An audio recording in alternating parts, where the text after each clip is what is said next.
Are you searching for the best in online black radio? Then go to blacktalkradionetwork.com, helping you filter through the noise. Real talk, black talk.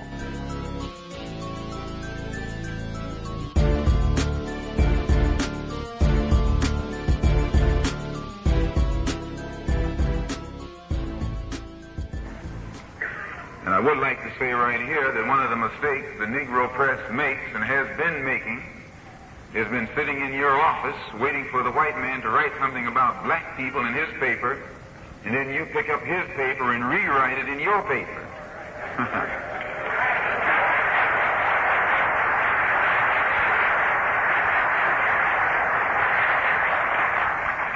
The crime that you commit is, as a Negro reporter, when you rewrite what the white man has said about your own kind, you don't have intelligence enough to separate the truth from the falsehood.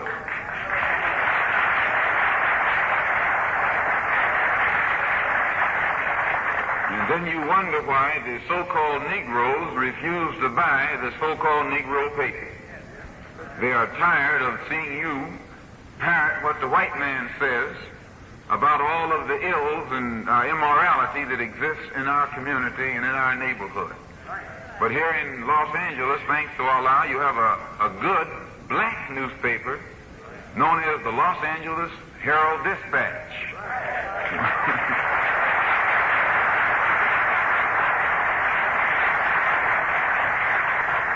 In fact, it's so black that some of you can't even take it.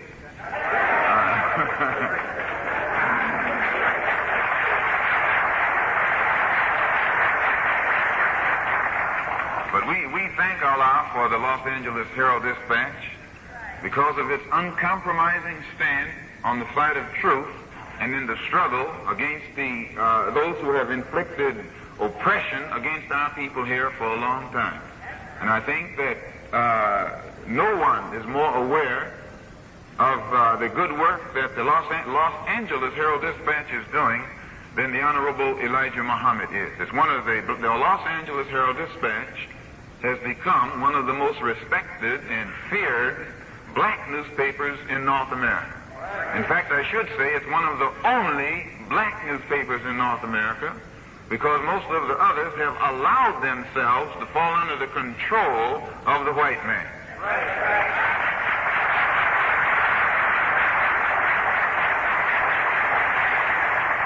I know that there may be some representatives here from the local Negro press, and I'm not biting my tongue in what I say, because anyone can pick up your paper and tell by its content that you're not writing to please black people, you're writing to please white people.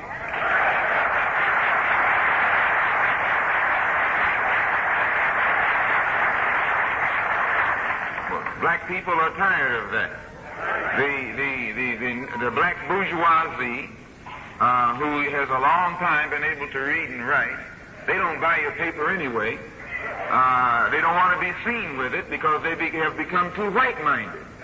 So you waste your time trying to write to please them, and the black masses whom you should be trying to please and who would buy your paper, they are fed up with your misrepresenting them, not only to the local public, but to the public all over the world today. I hope that's understood. I don't know how we got on that, but...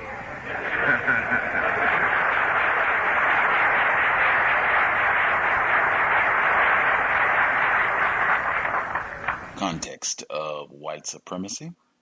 Justice Gus T Renegade in for another broadcast, hopefully to share constructive information on the system of white supremacy. Today's date, Friday, March 20th, 2015. So I have been told. We will get right to business. 6th study session on the autobiography of Malcolm X as told to Alex Haley. We are in chapter 12. Chapter 12. We will get started without delay. Context of White Supremacy. Minister Malcolm X, the narrator, Earl Hyman. Every time I spoke at our Temple One, my voice would still be hoarse from the last time. My throat took a long time to get into condition. Do you know why the white man really hates you? It's because every time he sees your face, he sees a mirror of his crime, and his guilty conscience can't bear to face it. Every white man in America, when he looks into a black man's eyes, should fall to his knees and say, I'm sorry, I'm sorry. My kind has committed history's greatest crime against your kind. Will you give me the chance to atone? But do you brothers and sisters expect any white man to do that? No, you know better. And why won't he do it? Because he can't do it. The white man was created a devil to bring chaos upon this earth. Somewhere about this time, I left the Garwood factory and I went to work for the Ford Motor Company, one of the Lincoln Mercury Division assembly lines. As a young minister, I would go to Chicago and see Mr. Elijah Muhammad every time I could get off. He encouraged me to come when I could. I was treated as if I'd been one of the sons of Mr. Muhammad and his dark, good wife, Sister Clara Muhammad. I saw their children only occasionally. Most of them in those years worked around Chicago in various jobs, laborers, driving taxis, and things such as that. Also living in the home was Mr. Muhammad's dear mother, Marie. I would spend almost as much time with Mother Marie as I did with Mr. Muhammad. I loved to hear her reminiscences about her son Elijah's early life when they lived in Sandersville, Georgia, where he was born in 1897. Mr. Muhammad would talk with me for hours. After eating good, healthful Muslim food, we would stay at the dinner table and talk. Or I would ride with him as he drove on his daily rounds between the few grocery stores that the Muslims then owned in Chicago. The stores were examples to help black people see what they could do for themselves by hiring their own kind and trading with their own kind, and thus quit being exploited by the white man. In the Muslim-owned combination grocery drugstore on Wentworth and 31st Street, Mr. Muhammad would sweep the floor or something like that. He would do such work himself as an example to his followers, whom he taught that idleness and laziness were among the black man's greatest sins against himself. I would want to snatch the broom from Mr. Muhammad's hand because I thought he was too valuable to be sweeping a floor. But he wouldn't let me do anything but stay with him and listen while he advised me on the best ways to spread his message. The way we were with each other, it would make me think of Socrates on the steps of the Athens marketplace, spreading his wisdom to his students. Or how one of those students, Aristotle, had his students following behind him, walking through the Lyceum. One day, I remember, a dirty glass of water was on a counter, and Mr. Muhammad put a clean glass of water beside it. You want to know how to spread my teachings? He said, and he pointed to the glasses of water. Don't condemn if you see a person has a dirty glass of water, he said. Just show them the clean glass of water that you have. When they inspect it, you won't have to say that yours is better. Of all the things that Mr. Muhammad ever was to teach me, I don't know why, that still stands out in my mind, although I haven't always practiced it. I love too much to battle. I'm inclined to tell somebody if his glass of water is dirty. Mother Marie, when Mr. Muhammad was busy, would tell me about her son's boyhood and of his growing up in Georgia to young manhood. Mother Marie's account of her son began when she was herself but 7 years old. She told me that then she had a vision that one day she would be the mother of a very great man. She married a Baptist minister, Reverend Poole, who worked around Sandersville on the farms and in the sawmills. Among their 13 children, said Mother Marie, little Elijah was very different, almost from when he could walk and talk. The small, frail boy usually settled his older brothers' and sisters' disputes, Mother Marie said. And young as he was, he became regarded by them as their leader. And Elijah, about the time he entered school, began displaying a strong race consciousness. After the 4th grade, because the family was so poor, Elijah had to quit school and begin full-time working. An older sister taught Elijah as much as she was able at night. Mother Marie said that Elijah spent hours poring through the Bible, with tears shining in his eyes. Mr. Muhammad told me himself later that as a boy he felt that the Bible's words were a locked door that could be unlocked if only he knew how, and he cried because of his frustrated anxiety to receive understanding. Elijah grew up into a still frail teenager who displayed a most uncommonly strong love for his race. And Mother Marie said, instead of condemning Negroes' faults, young Elijah always would speak of reasons for those faults. Mother Marie has since died. I believe that she had as large a funeral as Chicago has seen. Not only Muslims, but others knew of the deep bond that Messenger Elijah had with his mother. I'm not ashamed to say how little learning I've had, Mr. Muhammad told me. My going to school no further than the 4th grade proves that I can know nothing except the truth I have been taught by Allah. Allah taught me mathematics. He found me with a sluggish tongue and taught me how to pronounce words. Mr. Muhammad said that somehow he never could stand how the Sandersville white farmers, the sawmill foremen, or other white employers would habitually and often curse Negro workers. He said he would politely ask any for whom he worked never to curse him. I would ask them to just fire me if they didn't like my work, but just don't curse me. Mr. Muhammad's ordinary conversation was the manner he used when making speeches. He was not eloquent, as eloquence is usually meant, but whatever he uttered had an impact on me that trained orators did not begin to have. He said that on the jobs he got, he worked so honestly that generally he was put in charge of the other Negroes. After Mr. Muhammad and Sister Clara met and married, and their first 2 children had been born, a white employer early in 1923 did curse Mr. Muhammad, then Elijah Poole. Elijah Poole, determined to avoid trouble, took his family to Detroit, arriving when he was 25. 5 more children would be born there in Detroit, and finally, the last one in Chicago. In Detroit in 1931, Mr. Muhammad met Master W.D. Fard. The effects of the Depression were bad everywhere, but in the black ghetto they were horrible, Mr. Muhammad told me.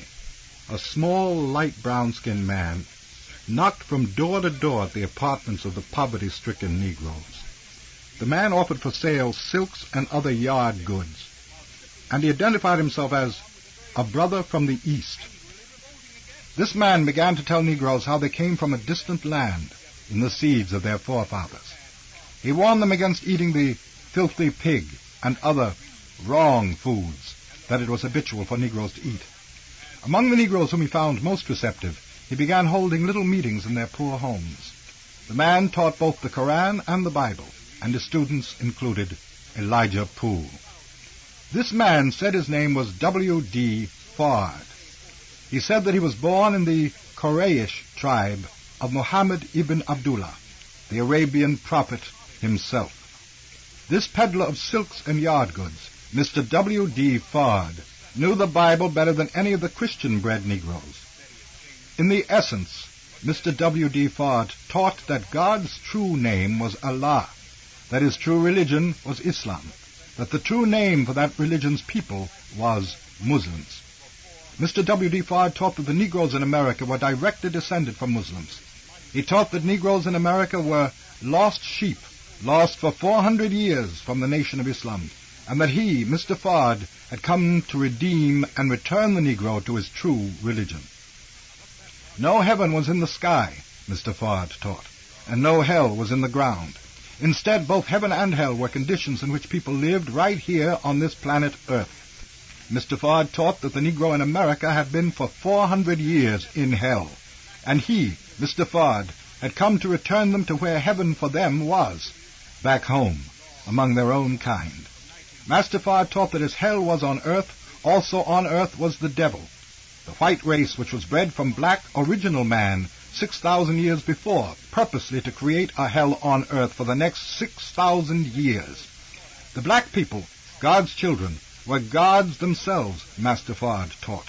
And he taught that among them was one, also a human being like the others, who was the God of gods, the most high, the supreme being, supreme in wisdom and power, and his proper name was Allah. Among his handful of first converts in 1931 in Detroit, Master W.D. Fard taught that every religion says that near the last day, or near the end of time, God would come to resurrect the lost sheep, to separate them from their enemies and restore them to their own people. Master Fard taught that prophecy referred to this finder and savior of the lost sheep as the Son of Man, or God in person, or the life-giver, the Redeemer, or the Messiah, who would come as lightning from the east and appear in the west. He was the one to whom the Jews referred as the Messiah, the Christians as the Christ, and the Muslims as the Mahdi. I would sit galvanized, hearing what I then accepted from Mr. Muhammad's own mouth as being the true history of our religion, the true religion for the black man. Mr. Muhammad told me that one evening he had a revelation that Master W.D. Fard represented the fulfillment of the prophecy. I asked him, said Mr. Muhammad, "Who are you, and what is your real name?" And he said, I am the one the world has been looking for to come for the past 2,000 years. I said to him again, said Mr. Muhammad, what is your true name? And then he said, my name is Mahdi. I came to guide you into the right path. Mr. Elijah Muhammad says that he sat listening with an open heart and an open mind, the way I was sitting listening to Mr. Muhammad. And Mr. Muhammad said he never doubted any word that the Savior taught him. Starting to organize, Master W.D. Fard set up a class for training ministers to carry the teachings to America's black people. In giving names to these first ministers, Master Fard named Elijah Poole Elijah Karian. Next, Master W.D. Fard established in 1931 in Detroit a University of Islam. It had adult classes which taught, among other things, mathematics to help the poor Negroes quit being duped and deceived by the tricknology of the blue-eyed devil white man. Starting a school in the rough meant that it lacked qualified teachers, but a start had to be made somewhere. Mr. Elijah Kariem removed his own children from Detroit public schools to start a nucleus of children in the University of Islam. Mr. Muhammad told me that his older children's lack of formal education reflected their sacrifice to form the backbone for today's universities of Islam in Detroit and Chicago, which have better qualified faculties. Master W.D. Fard selected Elijah Kariem to be the supreme minister over all other ministers, and among all of those others sprang up a bitter jealousy.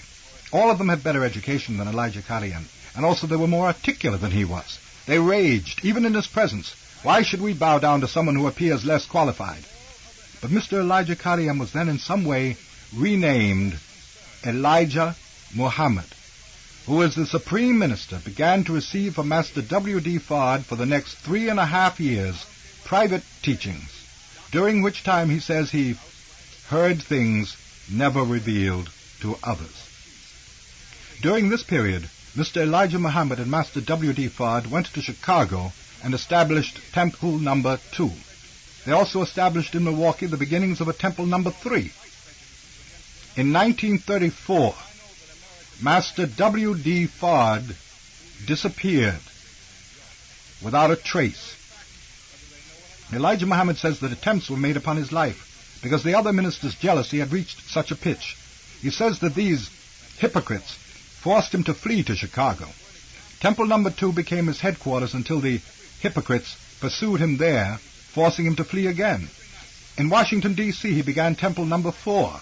Also, while there, in the Congressional Library, he studied books which he says Master W.D. Fard had told him contained different pieces of the truth that devil white man had recorded, but which were not in books generally available to the public. Saying that he was still pursued by the hypocrites, Mr. Muhammad fled from city to city, never staying long in any. Whenever able, now and then, he slipped home to see his wife and his 8 young children, who were fed by other poor Muslims who shared what little they had. Even Mr. Muhammad's original Chicago followers wouldn't know he was at home, for he says the hypocrites made serious efforts to kill him. In 1942, Mr. Muhammad was arrested. He says Uncle Tom Negroes had tipped off the devil white man to his teachings, and he was charged by this devil white man with draft dodging, although he was too old for military service. He was sentenced to 5 years in prison. In the Milan, Michigan Federal Prison, Mr. Muhammad served 3.5 years. Then he was paroled. He'd returned to his work in 1946 to remove the blinders from the eyes of the black man in the wilderness of North America. I can hear myself now, at the lectern in our little Muslim temple, passionately addressing my black brothers and sisters, this little, gentle, sweet man, the Honorable Elijah Muhammad, who is at this very hour teaching our brothers and sisters over there in Chicago, Allah's messenger, which makes him the most powerful black man in America for you and me. He has sacrificed 7 years on the run from filthy hypocrites. He spent another 3.5 years in a prison cage. He was put there by the devil white man. That devil white man does not want the Honorable Elijah Muhammad stirring awake the sleeping giant of you and me, and all of our ignorant, brainwashed kind here in the white man's heaven and the black man's hell here in the wilderness of North America. I have sat at our messenger's feet. hearing the truth from his own mouth. I have pledged on my knees to Allah to tell the white man about his crimes and the black man the true teachings of our Honorable Elijah Muhammad. I don't care if it costs my life. This was my attitude. These were my uncompromising words, uttered anywhere, without hesitation or fear. I was his most faithful servant. And I know today that I did believe in him more firmly than he believed in himself. In the years to come, I was going to have to face a psychological and spiritual crisis. Chapter 13, Minister Malcolm X. I quit the Ford Motor Company's Lincoln Mercury division. It had become clear to me that Mr. Muhammad needed ministers to spread his teachings, to establish more temples among the 22 million black brothers who were brainwashed and sleeping in the cities of North America. My decision came relatively quickly. I've always been an activist. My personal chemistry perhaps made me reach more quickly than most ministers in the Nation of Islam that stage of dedication. But every minister in the nation, in his own time, in his own way, in the privacy of his own soul, came to the conviction that it was written that all of his before life had been only conditioning and preparation to become a disciple of Mr. Muhammad's. Everything that happens, Islam teaches, is written. Mr. Muhammad invited me to visit his home in Chicago as often as possible while he trained me for months. Never in prison had I studied and absorbed so intensely as I did now under Mr. Muhammad's guidance. I was immersed in the worship rituals, in what he taught us were the true natures of men and women, the organizational and administrative procedures, the real meanings and the interrelated meanings and uses of the Bible and the Quran. I went to bed every night ever more awed. If not Allah, who else could have put such wisdom into that little humble lamb of a man from the Georgia 4th grade and sawmills and cotton patches?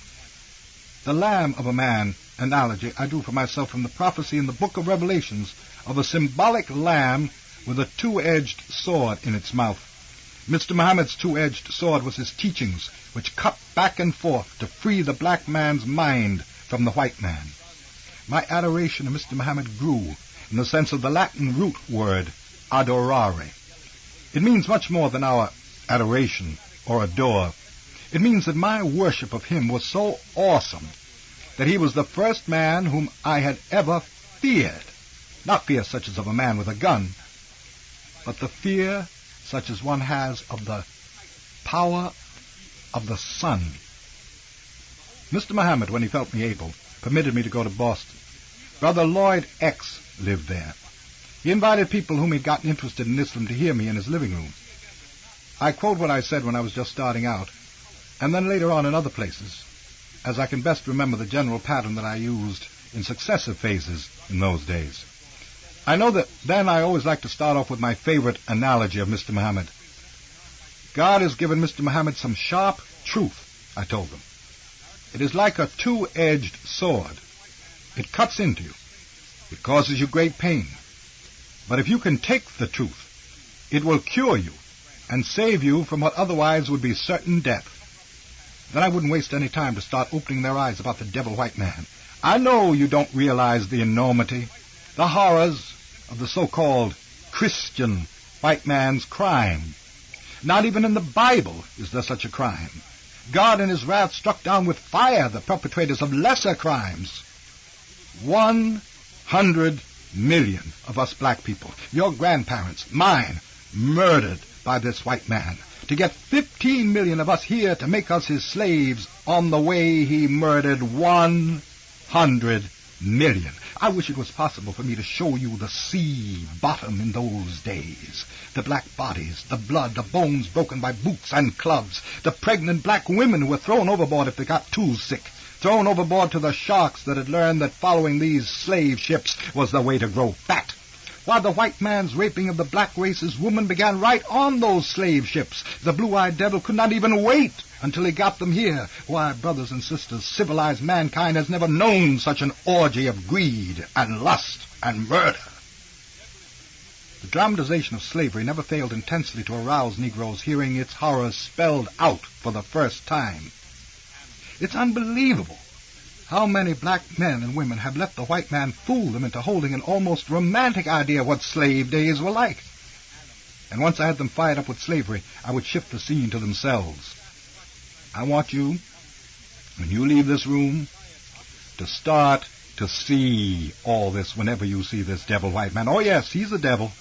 I just want you to start watching him in his places where he doesn't want you around. Watch him, reveling in his preciousness and his exclusiveness and his vanity while he continues to subjugate you and me. Every time you see a white man, think about the devil you're seeing.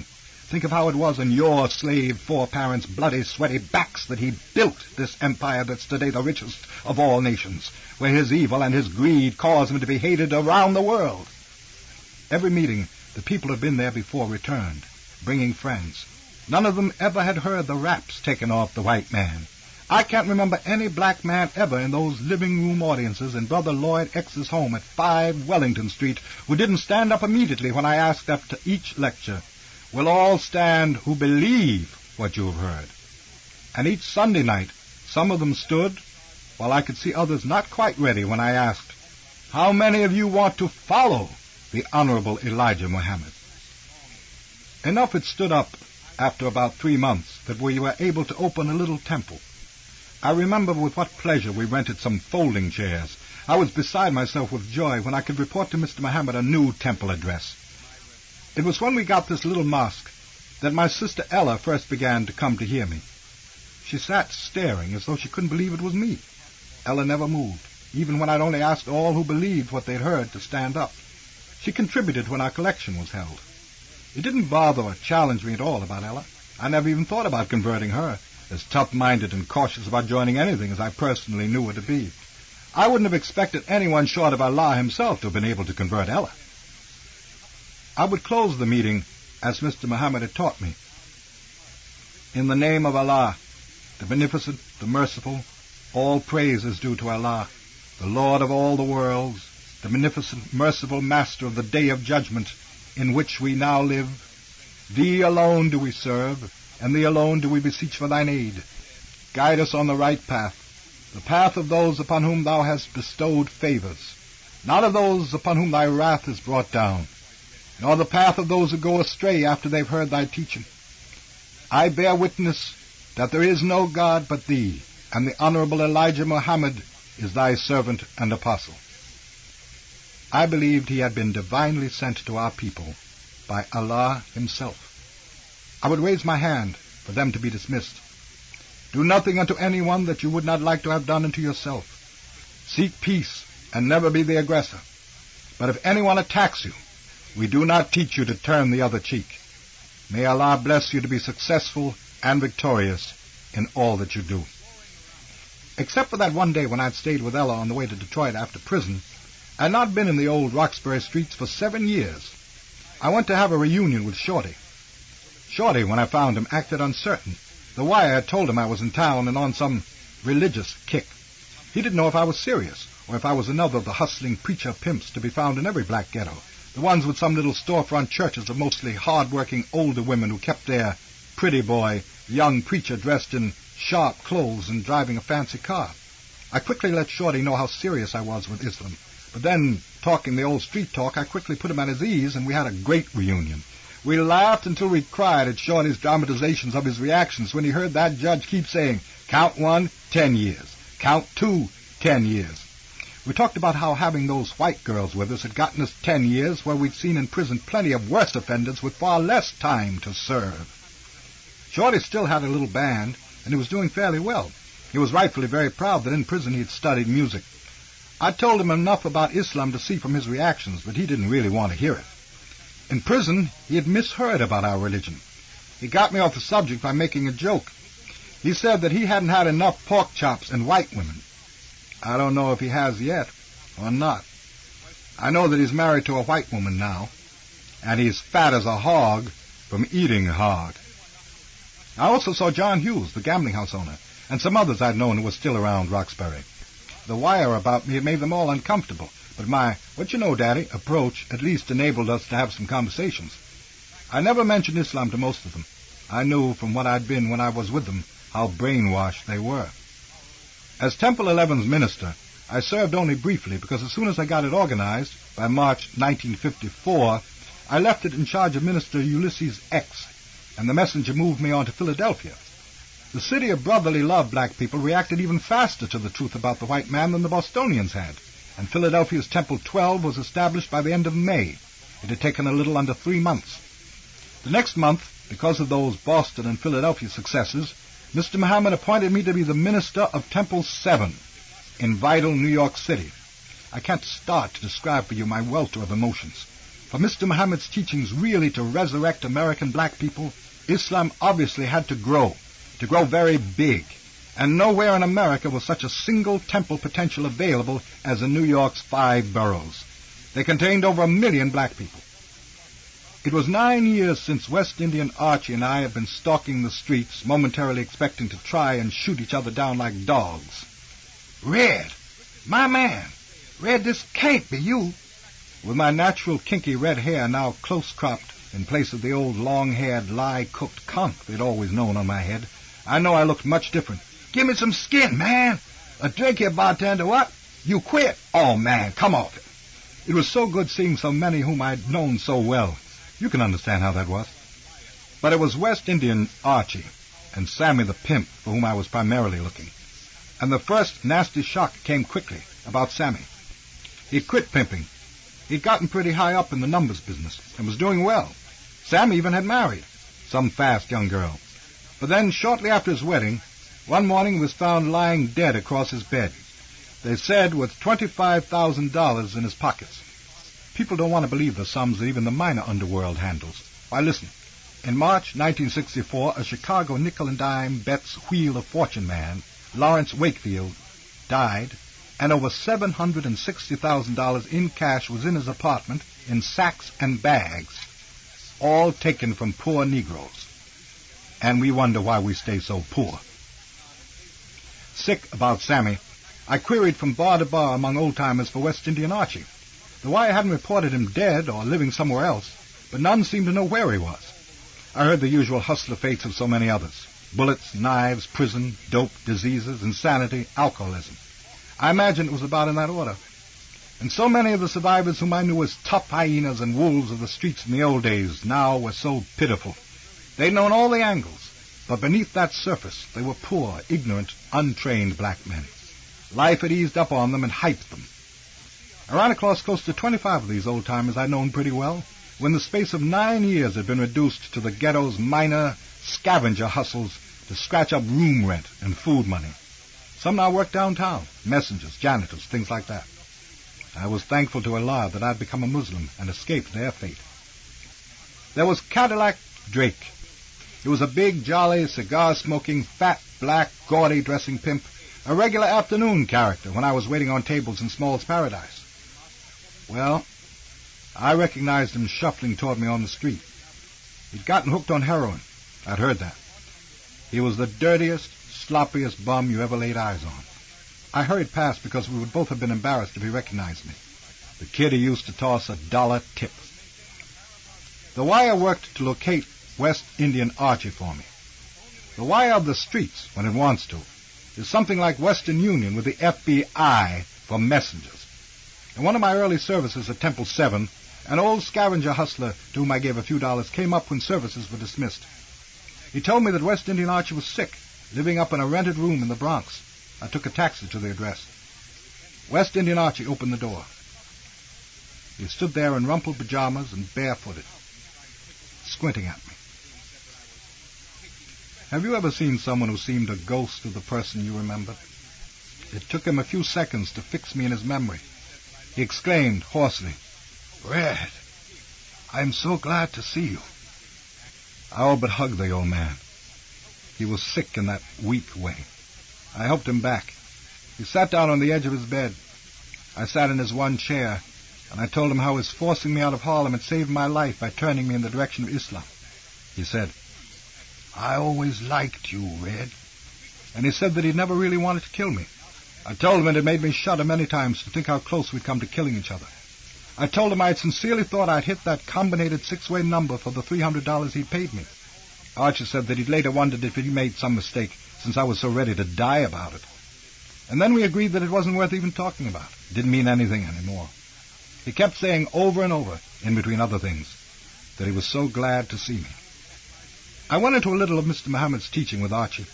I told him how I'd found out that all of us who'd been in the streets were victims of the white man's society. I told Archie what I thought in prison about him, that his brain, which could tape record hundreds of number combinations a day, should have been put at the service of mathematics or science. Red, that sure is something to think about, I can remember him saying. But neither of us would say that it was not too late. I have the feeling that he knew, as I could see, that the end was closing in on Archie. I became too moved about what he had been and what he had now become to be able to stay much longer. I didn't have much money, and he didn't want to accept what little I was able to press on him. But I made him take it. I keep having to remind myself that then, in June 1954, Temple 7 in New York City was a little storefront. Why, it's almost unbelievable that one bus couldn't have been filled with the Muslims in New York City.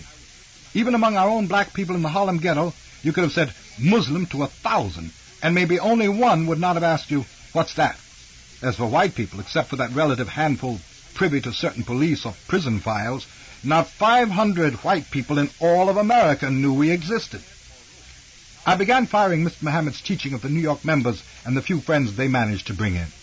And with each meeting, my discomfort grew that in Harlem, choked with poor, ignorant black men suffering all of the evils that Islam could cure, every time I lectured my heart out and then asked those who wanted to follow Mr. Muhammad to stand, only 2 or 3 would.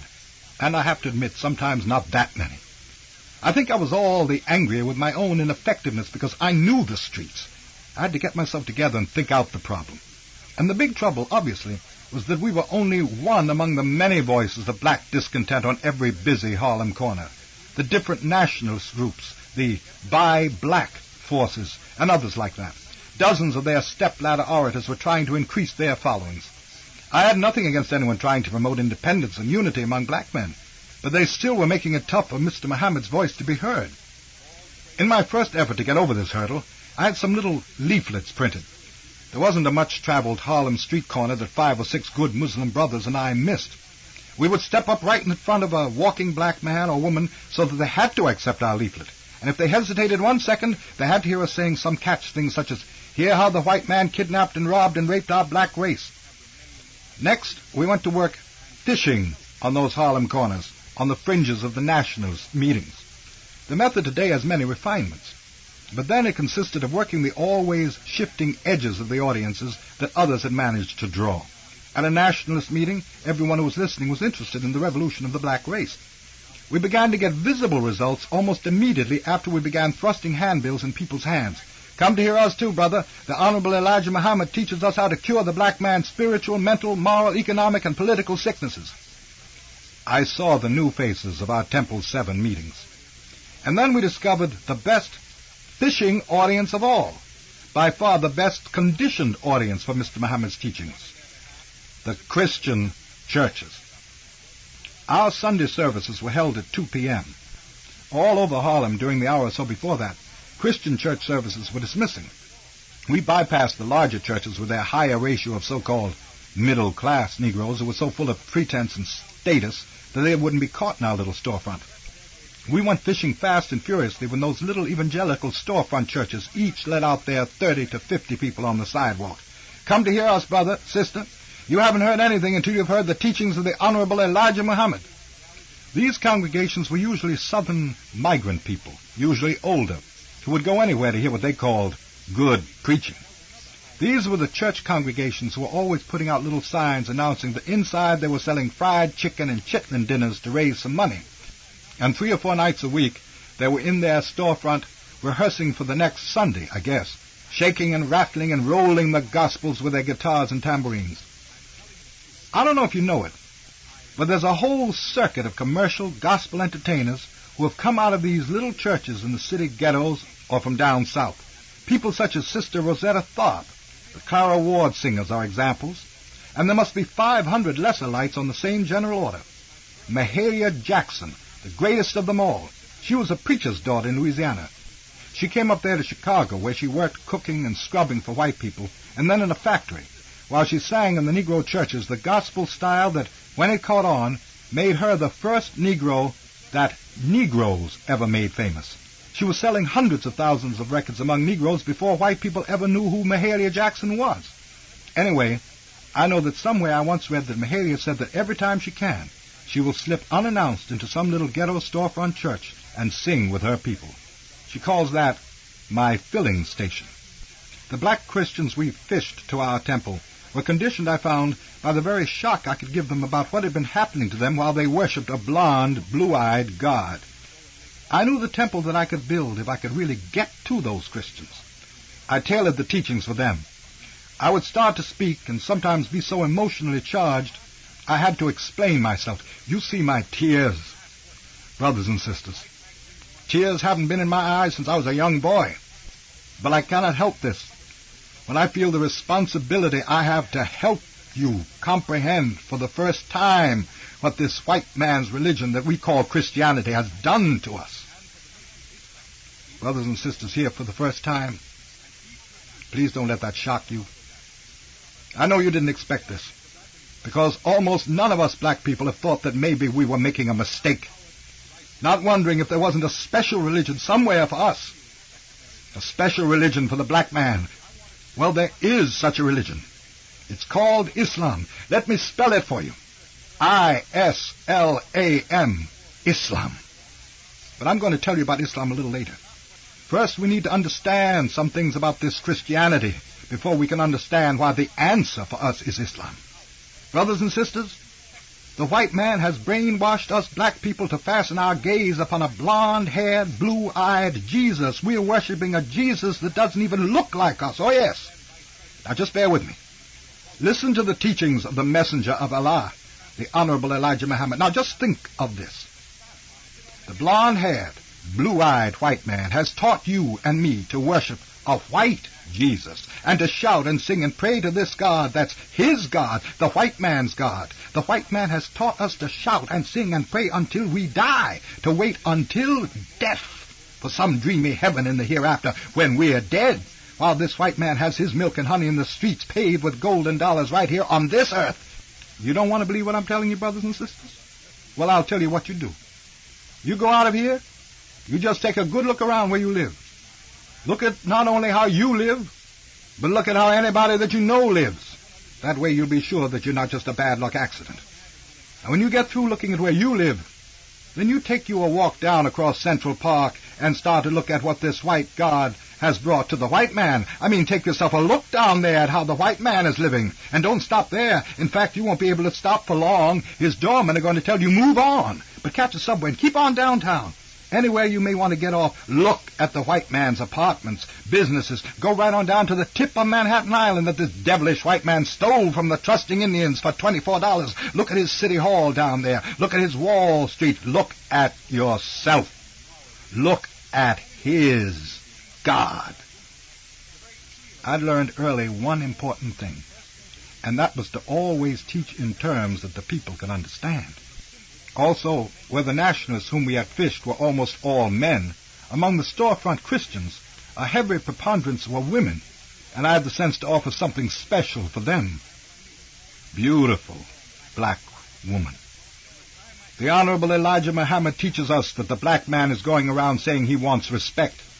Well, the black man never will get anybody's respect until he first learns to respect his own women.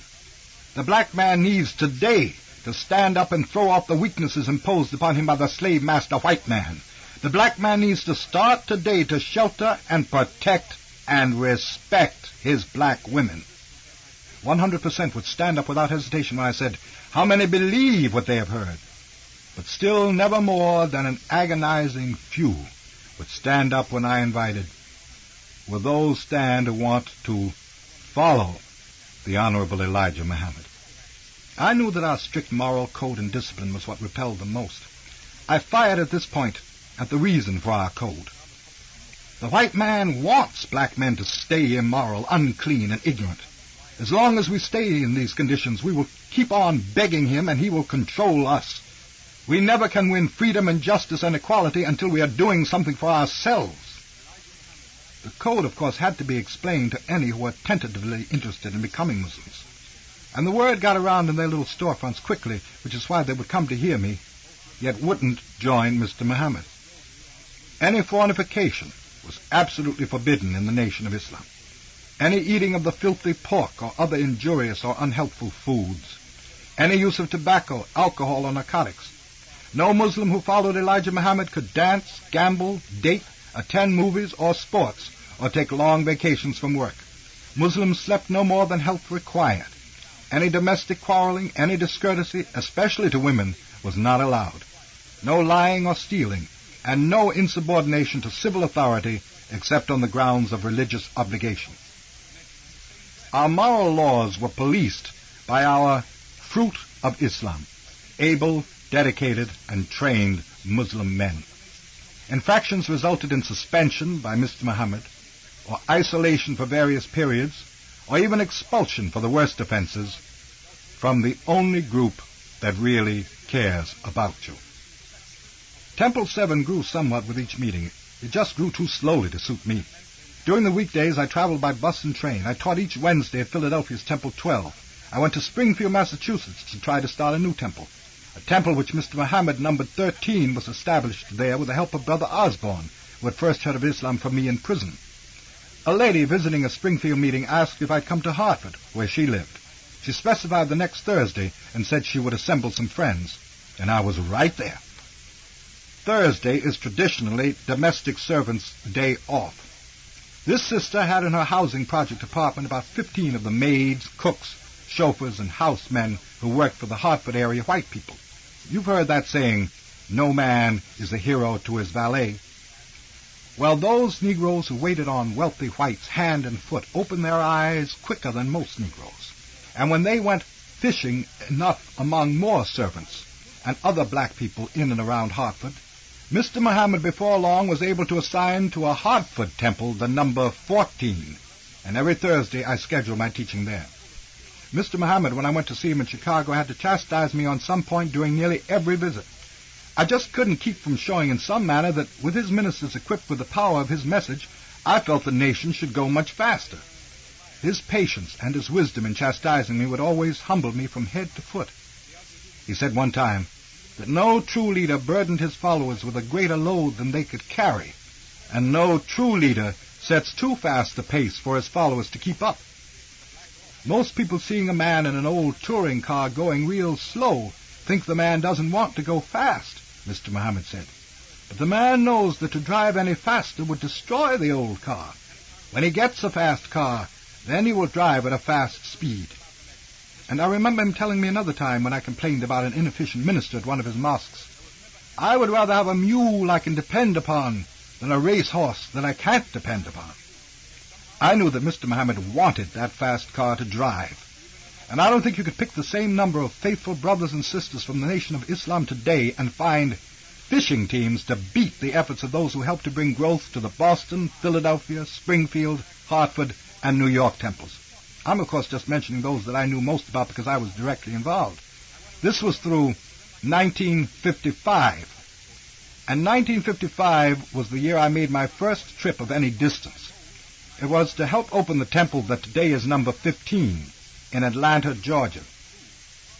Any Muslim who ever moved for personal reasons from one city to another was, of course, exhorted to plant seeds for Mr. Muhammad. Brother James X, one of our top Temple 12 brothers, had interested enough black people in Atlanta so that when Mr. Muhammad was advised, he told me to go to Atlanta and hold a first meeting. I think I've had a hand in most of Mr. Muhammad's temples, but I'll never forget that opening in Atlanta. A funeral parlor was the only place large enough that Brother James X could afford to rent. Everything that the Nation of Islam did in those days, from Mr. Muhammad on down, was strictly on a shoestring. When we all arrived, though, a Christian Negro's funeral was just dismissing, so we had to wait a while, and we watched the mourners out. You saw them all crying over their physical dead, I told our group when we got inside. But the Nation of Islam is rejoicing over you, our mentally dead. That may shock you, but oh yes, you just don't realize how our whole black race in America is mentally dead. We are here today with Mr. Elijah Muhammad's teachings which resurrect the black man from the dead.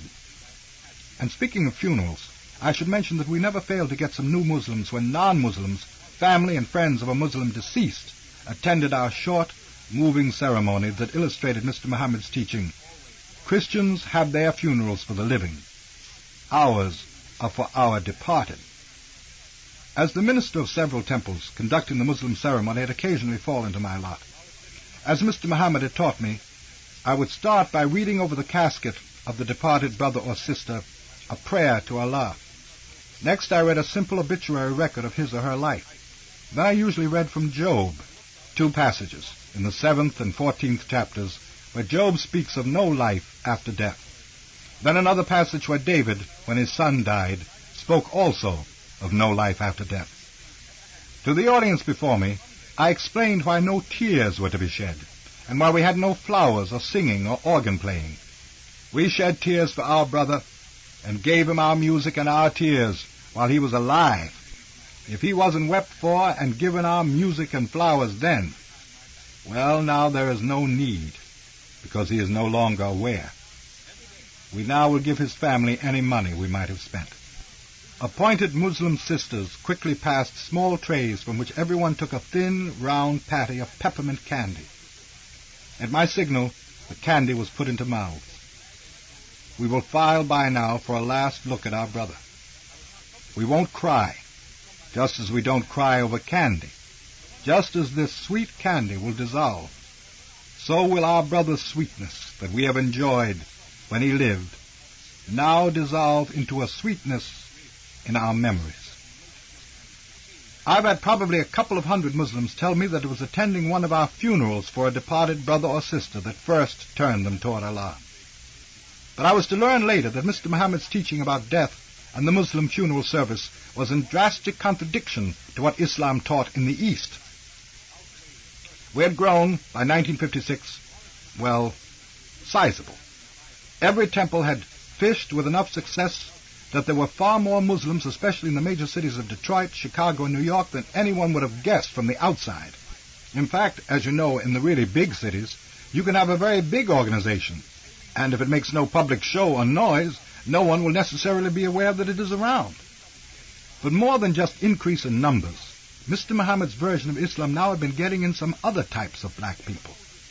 We began now getting those with some education, both academic and vocations and trades, and even some with positions in the white world.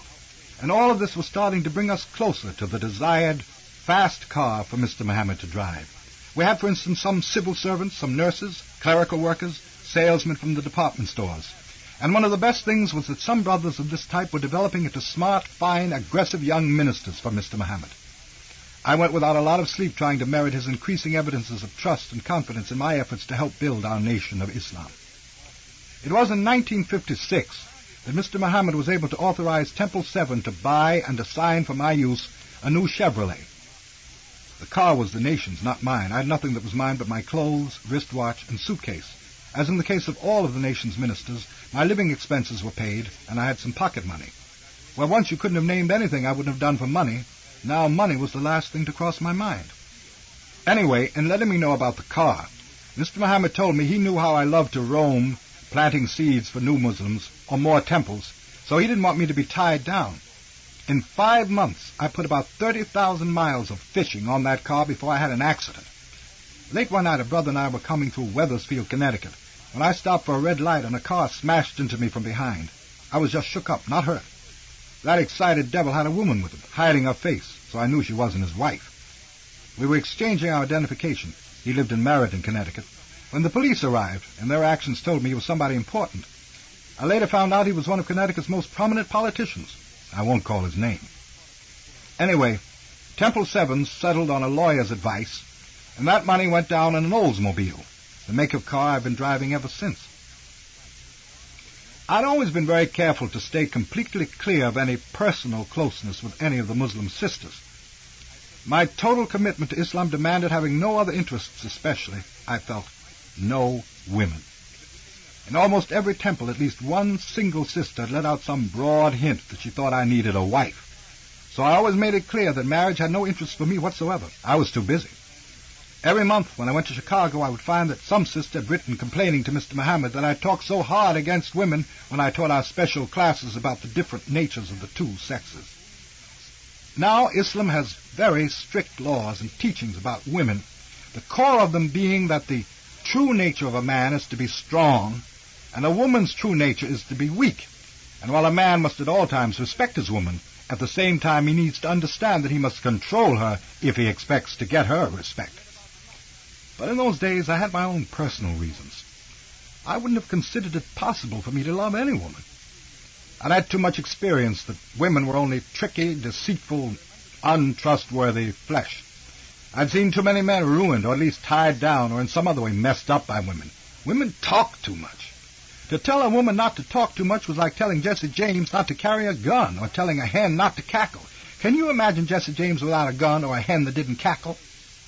And for anyone in any kind of a leadership position, such as I was, the worst thing in the world that he could have was the wrong woman. Even Samson, the world's strongest man, was destroyed by the woman who slept in his arms. She was the one whose words hurt him. I mean, I'd had so much experience. I'd talked to too many prostitutes and mistresses. They knew more about a whole lot of husbands than the wives of those husbands did. The wives always filled their husbands' ears so full of wife complaints that it wasn't the wives. It was the prostitutes and mistresses who heard the husband's innermost problems and secrets. They thought of him and comforted him, and that included listening to him, and so he would tell them everything. Anyway, it had been 10 years since I thought anything about any mistress, I guess, and as a minister now, I was thinking even less about getting any wife.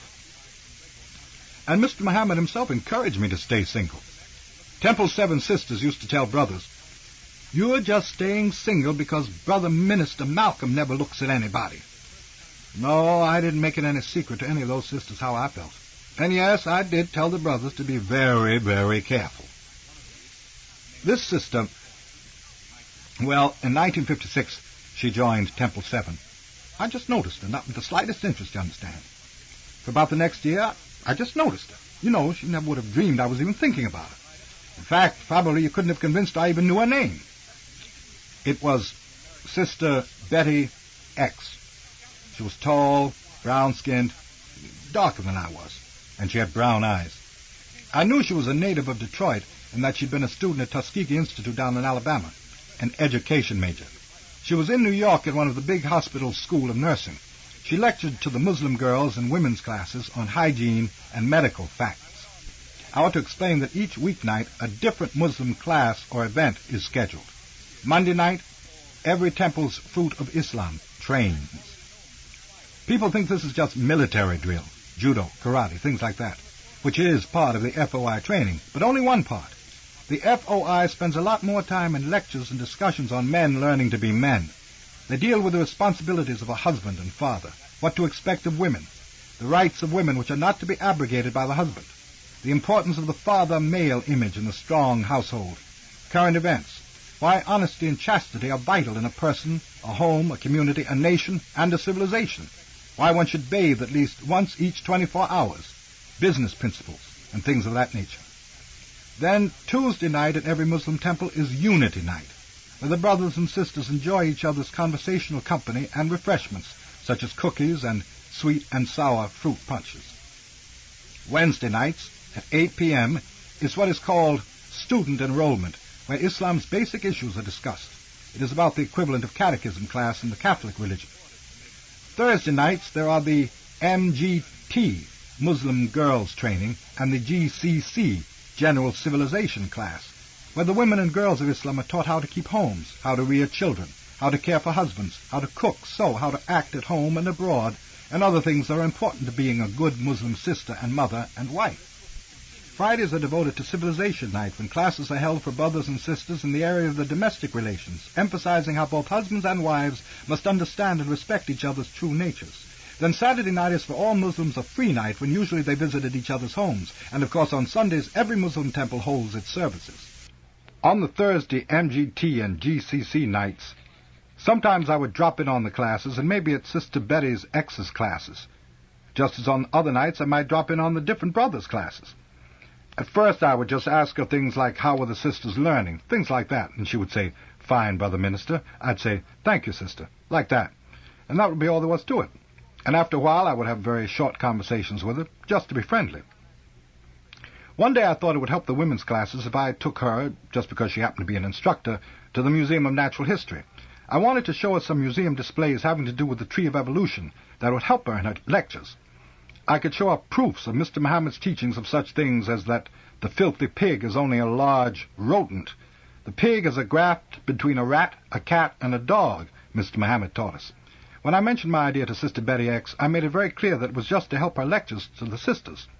I'd even convinced myself that this was the only reason. Then by the time of the afternoon I said we would go, well, I telephoned her. I told her I had to cancel the trip, that something important had come up. She said, "Well, you sure waited long enough to tell me, Brother Minister. I was just ready to walk out of the door." So I told her, well, all right, come on then, I'd make it somehow. But I wasn't going to have much time. While we were down there, offhandedly, I asked her all kinds of things. I just wanted some idea of her thinking. You understand, I mean, how she thought. I was halfway impressed by her intelligence and also her education. In those days, she was one of the few whom we'd attracted who had attended college. Then right after that, one of the older sisters confided to me a personal problem that Sister Betty X was having. I was really surprised that when she had the chance, Sister Betty X had not mentioned anything to me about it. Every Muslim minister is always hearing the problems of young people whose parents have ostracized them for becoming Muslims. Well, when Sister Betty X told her foster parents, who were financing her education, that she was a Muslim, they gave her a choice: leave the Muslims or they'd cut off her nursing school. It was right near the end of her term, but she was hanging on to Islam. She began taking babysitting jobs for some of the doctors who lived on the grounds of the hospital where she was training. In my position, I would never have made any move without thinking how it would affect the Nation of Islam organization as a whole. I got to turning it over in my mind. What would happen if I just should happen sometime to think about getting married to somebody? For instance, Sister Betty X. Although it could be any sister in any temple. But Sister Betty X, for instance, would just happen to be the right height for somebody my height, and also the right age.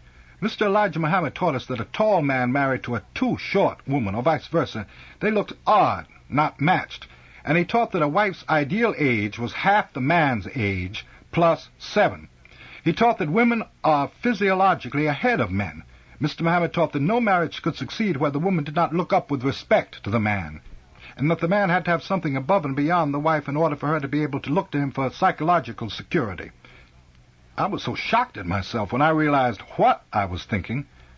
I quit going anywhere near Sister Betty X or anywhere I knew she would be. If she came into our restaurant and I was there, I went out somewhere. I was glad I knew that she had no idea what I'd been thinking about. My not talking to her wouldn't have given her any reason to think anything, since there'd never been one personal word spoken between us, even if she had thought anything. I studied about if I just should happen to say something to her, what would her position be? Because she wasn't going to get any chance to embarrass me. I'd heard too many women bragging, "I told that chump, get lost." I'd had too much experience of the kind to make a man very cautious. I knew one good thing. She had few relatives. My feeling about in-laws was that they were outlaws. Right among the Temple 7 Muslims, I'd seen more marriages destroyed by in-laws, usually anti-Muslim, than any other single thing I knew of. I wasn't about to say any of that romance stuff that Hollywood and television had filled women's heads with. If I was going to do something, I was going to do it directly. And anything I was going to do my way. And because I wanted to do it, not because I saw somebody do it, or read about it in a book, or saw it in a moving picture somewhere. I told Mr. Muhammad, when I visited him in Chicago that month, that I was thinking about a very serious step. He smiled when he heard what it was. I told him I was just thinking about it, that was all. Mr. Muhammad said that he'd like to meet this sister. The nation by this time was financially able to bear the expenses so that instructor sisters from different temples could be sent to Chicago to attend the headquarters Temple 2 women's classes, and while there to meet the Honorable Elijah Muhammad in person. Sister Betty X, of course, knew all about this, so there was no reason for her to think anything of it when it was arranged for her to go to Chicago. And like all visiting instructor sisters, she was the house guest of the messenger and Sister Clara Muhammad. Mr. Muhammad told me that he thought that Sister Betty X was a fine sister. If you're thinking about doing a thing, you ought to make up your mind if you're going to do it or not do it. One Sunday night, after the Temple 7 meeting, I drove my car out on the Garden State Parkway. I was on my way to visit my brother Wilfred in Detroit. Wilfred, the year before, in 1957, had been made the minister of Detroit's Temple I. I hadn't seen him or any of my family in a good while. It was about 10 in the morning when I got inside Detroit. Getting gas at a filling station, I just went to their payphone on a wall. I telephoned Sister Betty X. Had to get information to get the number of the nurse's residence at this hospital. Most numbers I memorized, but I'd always made it some point never to memorize her number. Somebody got her to the phone finally. She said, "Oh, hello, Brother Minister." I just said it to her direct. "Look, do you want to get married?" Naturally, she acted all surprised and shocked. The more I've thought about it, to this day, I believe she was only putting on an act. Because women know. They know. She said, just like I knew she would, "Yes." Then I said, well, I didn't have a whole lot of time. She'd better catch a plane to Detroit. So she grabbed a plane. I met her foster parents who lived in Detroit. They had made up by this time. They were very friendly and happily surprised. At least they acted that way. Then I introduced Sister Betty X at my oldest brother Wilfred's house. I'd already asked him where people could get married without a whole lot of mess and waiting. He told me in Indiana. Early the next morning, I picked up Betty at her parents' home. We drove to the first town in Indiana. We found out that only a few days before, the state law had been changed, and now Indiana had a long waiting period. This was the 14th of January, 1958, a Tuesday. We weren't far from Lansing, where my brother Filbert lived. I drove there. Filbert was at work when we stopped at his house, and I introduced Betty X. She and Filbert's wife were talking when I found out on the phone that we could get married in one day if we rushed. We got the necessary blood tests, then the license. Where the certificate said religion, I wrote Muslim. Then we went to the Justice of the Peace.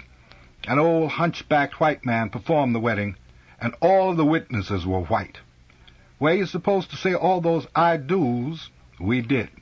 They were all standing there, smiling and watching every move. The old devil said, "I pronounce you man and wife," and then, "Kiss your bride." I got her out of there. All that Hollywood stuff. Like these women wanting men to pick them up and carry them across thresholds, and some of them weigh more than you do. I don't know how many marriage breakups are caused by these movie and television-addicted women expecting some bouquets and kissing and hugging and being swept out like Cinderella for dinner and dancing, then getting mad when a poor, scraggly husband comes in tired and sweaty from working like a dog all day looking for some food.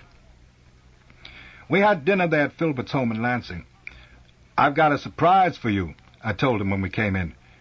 "You haven't got any surprise for me," he said. When he got home from work and heard I'd been there introducing a Muslim sister, he knew I was either married or on the way to get married. Betty's nursing school schedule called for her to fly right back to New York, and she could return in 4 days. She claimed she didn't tell anybody in Temple 7 that we'd married. That Sunday, Mr. Muhammad was going to teach at Detroit's Temple I. I had an assistant minister in New York now. I telephoned him to take over for me. Saturday, Betty came back. The messenger, after his teaching on Sunday, made the announcement. Even in Michigan, my steering clear of all sisters was so well known they just couldn't believe it. We drove right back to New York together. The news really shook everybody in Temple 7. Some young brothers looked at me as though I'd betrayed them, but everybody else was grinning like Cheshire cats. The sisters just about ate up Betty. I never will forget hearing one exclaim, "You got him!" That's like I was telling you. The nature of women. She'd got me. That's part of why I never have been able to shake it out of my mind that she knew something, all the time. Maybe she did get me. Anyway, we lived for the next 2.5 years in Queens, sharing a house of 2 small apartments with Brother John Ali and his wife of that time. He's now the National Secretary in Chicago. Attila, our oldest daughter, was born in November 1958. She's named for Attila the Hun. He sacked Rome. Shortly after Attila came, we moved to our present 7-room house in an all-black section of Queens, Long Island. Another girl, Kubila, named after Kubila Khan, was born on Christmas Day of 1960. Then Ilyasa, Ilyas is Arabic for Elijah, was born in July 1962. And in 1964, our 4th daughter, Amila, arrived. I guess by now I will say I love Betty. She's the only woman I ever even thought about loving. And she's one of the very few 4 women whom I've ever trusted.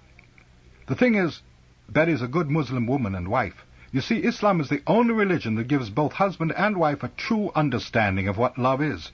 The Western love concept, you take it apart, it really is lust. But love transcends just the physical.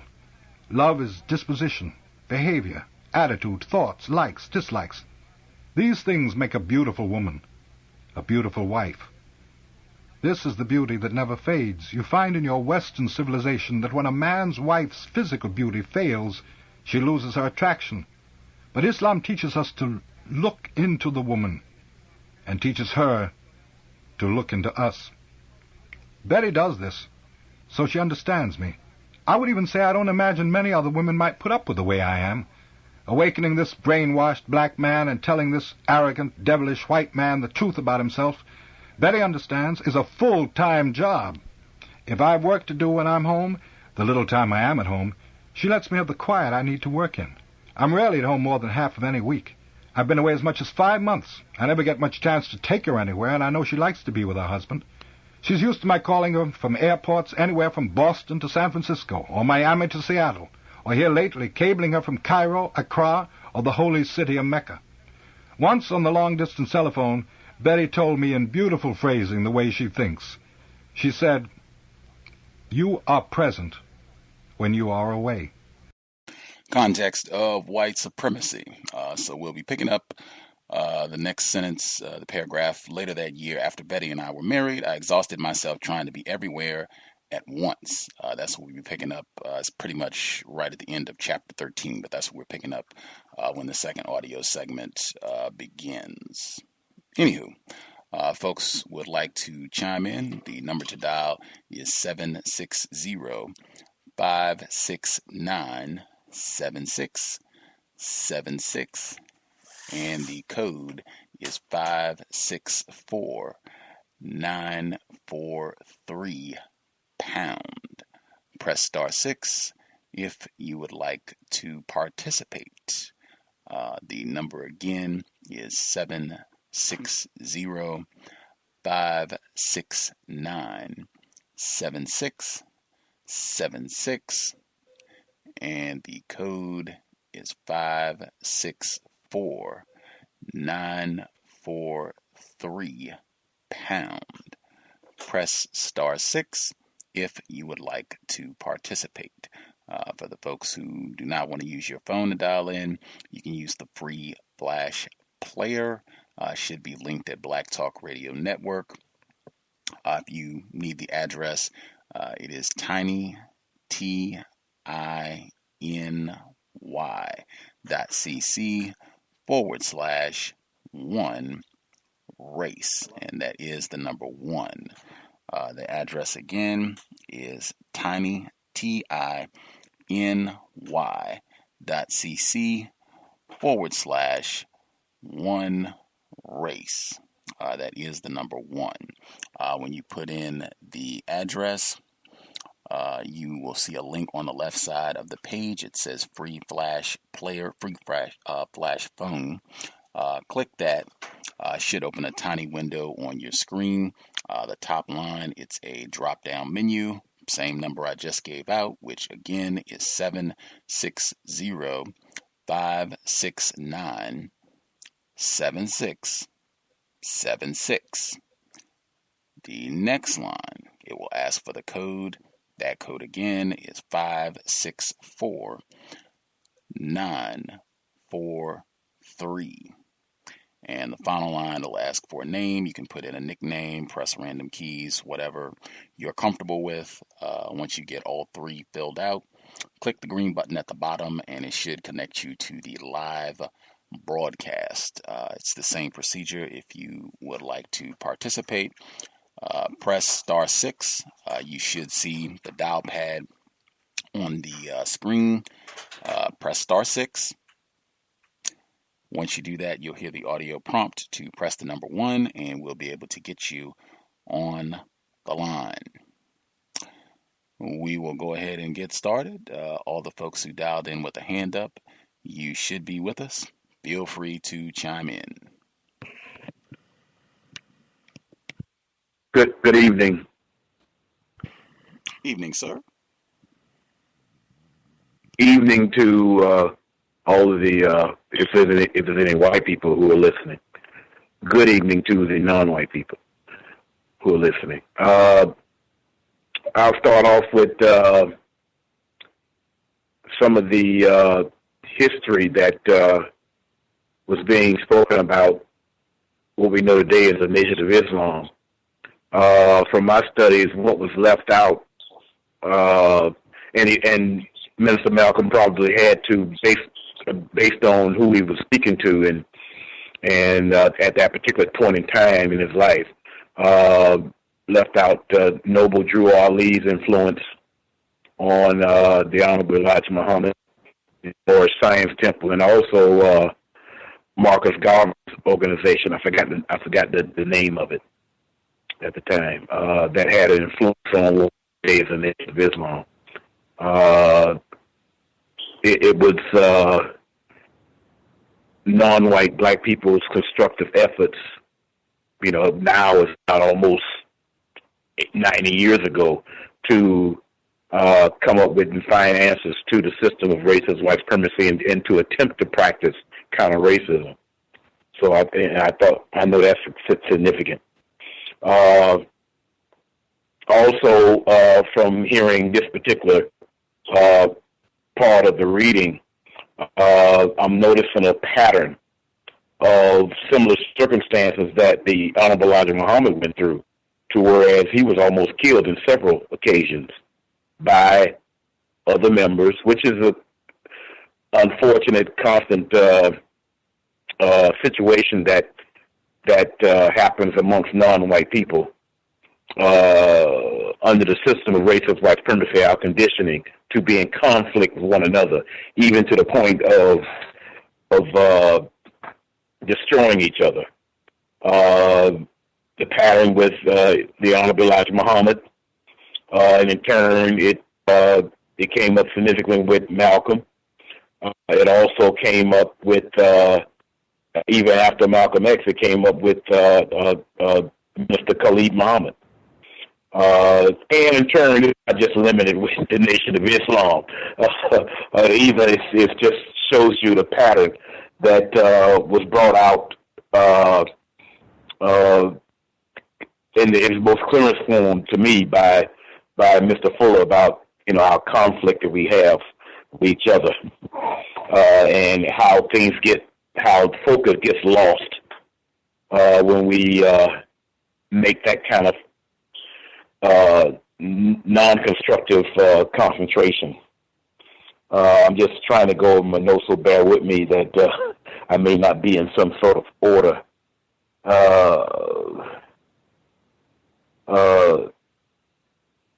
The Honorable Elijah Muhammad understood at an early time the talent and energy that Malcolm X had. So basically, that's why he included him in his household. He was almost like one of his children. And in turn, he used that energy, that talent that he had to help expand the Nation of Islam, which he did. And in turn, even that documentary that everybody needs to get their hands on. I think it was done in 1960. I could be wrong. The Hate That Produced Hate was the name of it, which was hosted by Mike Wallace. But I believe the person who was allowed to go into the Nation of Islam to do the reporting was a black male by the name of Louis Lomax, if I'm not mistaken. Excellent documentary that you can actually watch on YouTube. That will give you an understanding of Malcolm X's energy and influence within the Nation of Islam. Also, the Nation of Islam also, with his mechanisms and ways of doing things, it also impacted the quote unquote black Christian church. It made it more militant. It made it more militant. It made it focus on issues concerning that would concerning our problems dealing with racism, white supremacy. Even today, what you see in the quote-unquote black church wasn't deeply influenced by the Nation of Islam, because they were outwardly, in other words, during a church service, the ministry, the preaching, was directly on that subject, whereas that influence went into the black Christian church. And I think the Nation of Islam had a lot to do with that, as far as history is concerned. I noticed how coy Minister Malcolm was with his the meeting and the interest in Sister Betty. Like most couples, they had their ups and downs. She was famously known for an interview that she did with Essence magazine on their relationship, but basically what she stated that it was, a workable situation between the two of them, and she, of course, expressed her deep affection for him through their they had their problems during the course of some time, but she, like I said, she mentioned that ultimately that they really care for one another all through the relationship until his death, of course. What else I have here? Last thing. They mentioned briefly. He mentioned briefly about Mahalia Jackson, and it reminded me of. I'm trying to think of that movie that came on in the late '50s, where she had a cameo appearance where she sung I guess it was a popular spiritual during that time, "Troubles of the World." I think that made her very popular to white people. This particular movie, and this movie would be played when I was coming up as a child at least once a year, and everybody, I can recall, everybody in the household would be crying when she sung at this funeral of I just can't think of the name of that movie, but it actually was the second making of that particular movie. It first came out in something like 1920s, but this particular version with Mahalia Jackson singing in it at the end of the movie was in the 1950s, the late 1950s up there. I just can't think of the name of it right now. I mentioned about Marcus Garvey and also during that particular period of time, the Nation of Islam really started getting members who had quote-unquote college education backgrounds. For instance, Minister Louis Farrakhan, who actually went to college on a track scholarship. He was very talented also, we know, as a musician and singer at the time also, and they became very, very close. And basically, Ms. Farrakhan at that particular point in time had a similar relationship to Malcolm X that Malcolm X had with the Honorable Elijah Muhammad, and I would end my portion, and thank you for listening. The other folks who are on the line, if you have any comments, feel free to chime in. And I think the film you were referencing with Mahalia Jackson, I think that was Imitation of Life. That was it. Any other folks have comments they want to get in? Yes, we can hear you, but you're kind of low. If you could speak up, that would be good. Is that better? A little bit. Hold on. Is that better? We can hear you. It's still a little low. It's better than it was before. We can hear you, but it's still a little bit low. Okay, I kind of got a cold, so that's why I'm talking a little loud. But yeah, it was a film called Imitation of Life. It was two made. I remember that scene where she's singing. First of all, good evening, everyone. Good evening, Gus. I just want to start off with when you open up the tape, he talked about when you look into, every time a white person looks into your eyes, he should be kissing the ground because of what he has done. And you always say to yourself, why do white people hate us so much? I mean, when you think about it, he's kind of right when you think about all that, white supremacy has done to Africans or Black Americans in regards to that. I guess maybe that's the reason why maybe they just don't want to be by us, because when you feel that you keep oppressing a certain people, you just don't want to see that. I can definitely see where he was coming from. In 1935, he said W.D. Farad had just vanished. Just a question out there too. I'm going to keep going. Did he ever, come back, or did he just vanish forever? That was it. Do you know that?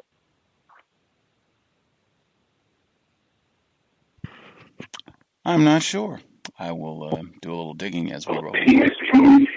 Oh, man. Okay, I'm going to understand. That was a question I had. I was going to try to help answer that. Okay, sir. Can I continue? I'm looking at the clock. I'm sorry. Myself 3 minutes, and I'm going to let you guys go. I believe in him. He said that he really respected Mr. Muhammad. He said he believed in him more so than he believed himself, and he said also that was the first man he really ever feared. When you fear someone, you really, I just felt that, because he seemed like to me he had really no fear. He went on to talk about when he started recruiting people. He seems like Malcolm X seems like the type of person, he didn't waste time. Like he talked about Ella, his sister. He said it would take God himself or allow somebody himself to come back and convert her.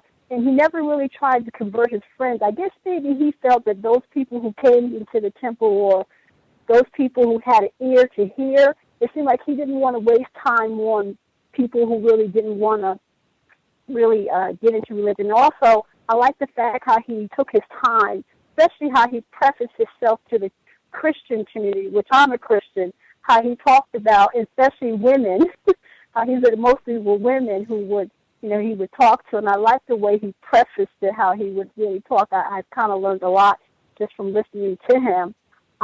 It's a shame about what happened to all his friends. It seems like they just got off the wrong track with Wesley, the Islanders, Sammy the Pip. He went into the members' business. Cadillac Drake became a heroine.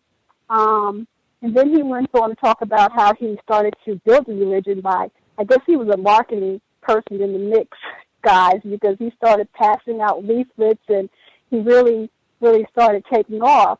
And then, of course, guys, I'm a romantic at heart, so it was good to hear that he finally found love, because I think I mentioned the question that he really never loved that white woman. He talked about more or less, as he started talking about women in this chapter, it was more of flesh to him.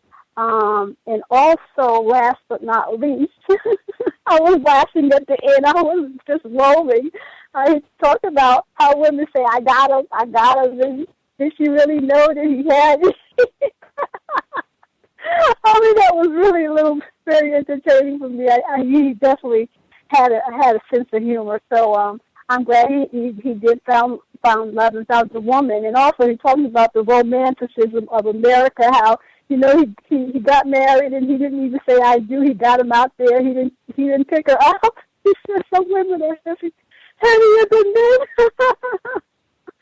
But it was really funny that, like I said, he had a sense of humor, and I think he did find the woman that God sent to him. And I'm finished. Thank you so much. Mm-hmm. The other folks who had comments that they wanted to get in as well should be with us. Feel free to chime in.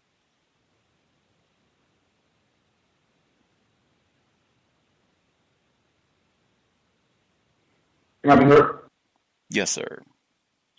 How you doing, Gus? I'm Thomas Smith from New York, Idaho, Florida. I had a few observations. I don't know, to me, that's the far behind me. Looks like a white man to me. I don't know. It could be, I don't know, it looks white to me. Yeah, the Muslims. I went to a Nation of Islam church before, a mosque, and I was shocked that they would teach. I felt like I was in regular church. You know, they was really more of the Bible. They didn't do too much of teaching the Quran. It was mostly Bible. But the only observation I had from the book that stood out to me, that no one touched on, is how he talked at one point about the split, the Christianized. He didn't want to teach people the Christianized slave story. You know, he wanted to give it to them more. And the book was made by someone who made, to me, the Hollywood slave, you know, Al Taylor. So I just thought that was, you know, funny that, you know, just in my observation, I'm like, yeah, this is real. Al Taylor, hey, oops. So that's all I had to say.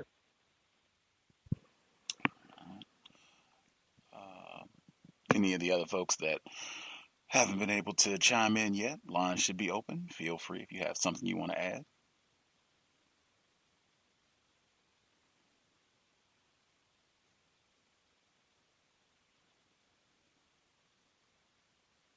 Other folks who had a hand up, do you have comments or just listening in?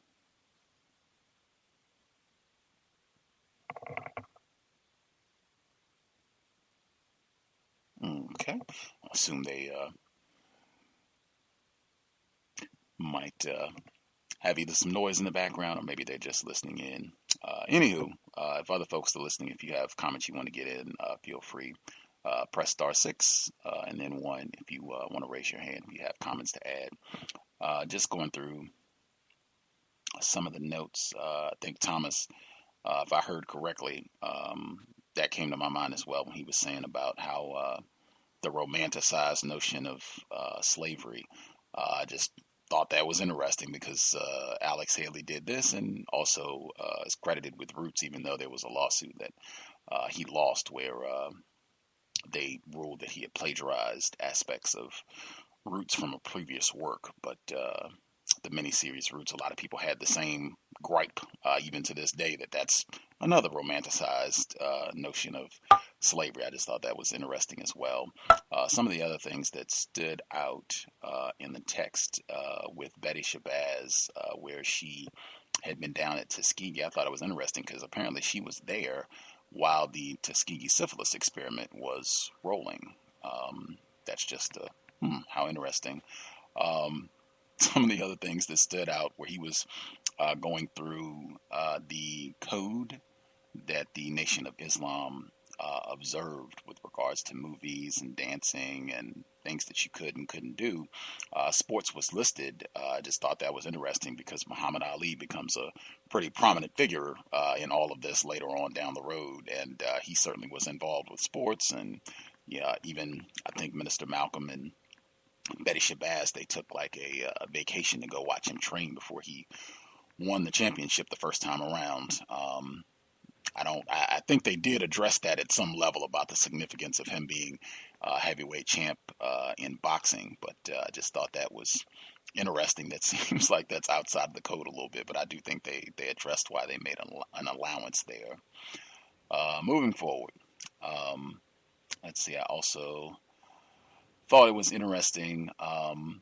Mahalia Jackson, that is not the first time she's come up in some of the study sessions that we have done. She was also referenced in Isabel Wilkerson's The Warmth of Other Suns, and talking about the terroristic abuse that she and many other black people experienced in Chicago. I think he is talking about the migration, how a lot of southern black people who had migrated to New York and Chicago and Michigan, a lot of these northern areas, but Mahalia Jackson was in that number. And Isabel Wilkerson's The Warmth of Other Suns, she gives a lot of detail about the racism she experienced just in trying to get some property and a residence in Chicago. Northern whites who were terrorizing her and many other black people. Let's see, I also thought when he sees Shorty again, after they have done their prison time and gone their separate ways, Shorty is still doing all the nonsense and what have you. I thought it was important. We talked about words. He spent so much time last week and even a few weeks before talking about the importance of words and how he spent so much time while he was in prison studying, learning, improving his vocabulary and just sharpening his use of words. When he says when he first met Shorty, that Shorty had kind of heard that he maybe was on some sort of religious hype thing, so he was a little uneasy.